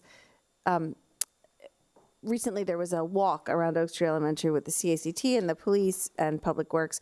One of the things that came up in that walk was the Greenway Downs construction has taken a huge break this winter, which is understandable because there was so much, but it's really dangerous. There's big gaps that are open. There are community members now that are contacting me and just wondering what the plan is. The Public Works staffer who was there said, yeah, it's on track to be done by May, but they're doing 0 work on that project. So I'm just asking for someone to check in with that contractor, figure out what's going on and when they actually expect it to be done, because there's about 5 or 6 corners that are all torn up. There's an area on Seton Lane where they have giant concrete pipes that are going in for stormwater that kids have been seen climbing on. The neighbor there said she's yelled at kids who are using them for playground equipment. They're not really well roped off. And again, it's been weeks on end. We see a contractor one day and then they come back 3 weeks later. I know they ran into some issues beyond the weather Yeah, yeah. you know, with the project, but I'm not up on the specifics. Right. We'll It would just follow be good to let the people who are dealing with it every day know, and also to get that contractor to actually secure the spaces better than what is there. Thank you. And just to confirm, Mayor, we'll cancel the agenda meeting tomorrow at 8:30. Sounds good. Okay. Thank you. Okay, so we're ready to go into closed session? Okay, I'm gonna read the motion. There it is. Okay. Upon a motion made by Downs. and seconded by Connolly? and passed by a vote of City Council, Council went into closed session pursuant to Virginia Code 2.2-3711.A8 for consultation with legal counsel employed or retained by public body regarding specific legal matters requiring the provision of legal advice by such counsel for litigation related to Pearson Square at 410 South Maple. Councilmember Egan. Yes. Connolly? Yes. Downs? Yes. Flynn? Yes. Snyder? Yeah. Underhill is not here anymore. Hardy, yes. We're going to go in at 10:45. Thank you.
We are, okay.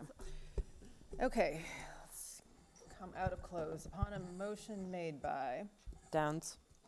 and seconded by and passed by a vote of the city council, council reconvened in open session. Agan. Yes. Connolly. Yes. Downs. Yes. Flynn. Yes. Snyder. Yeah.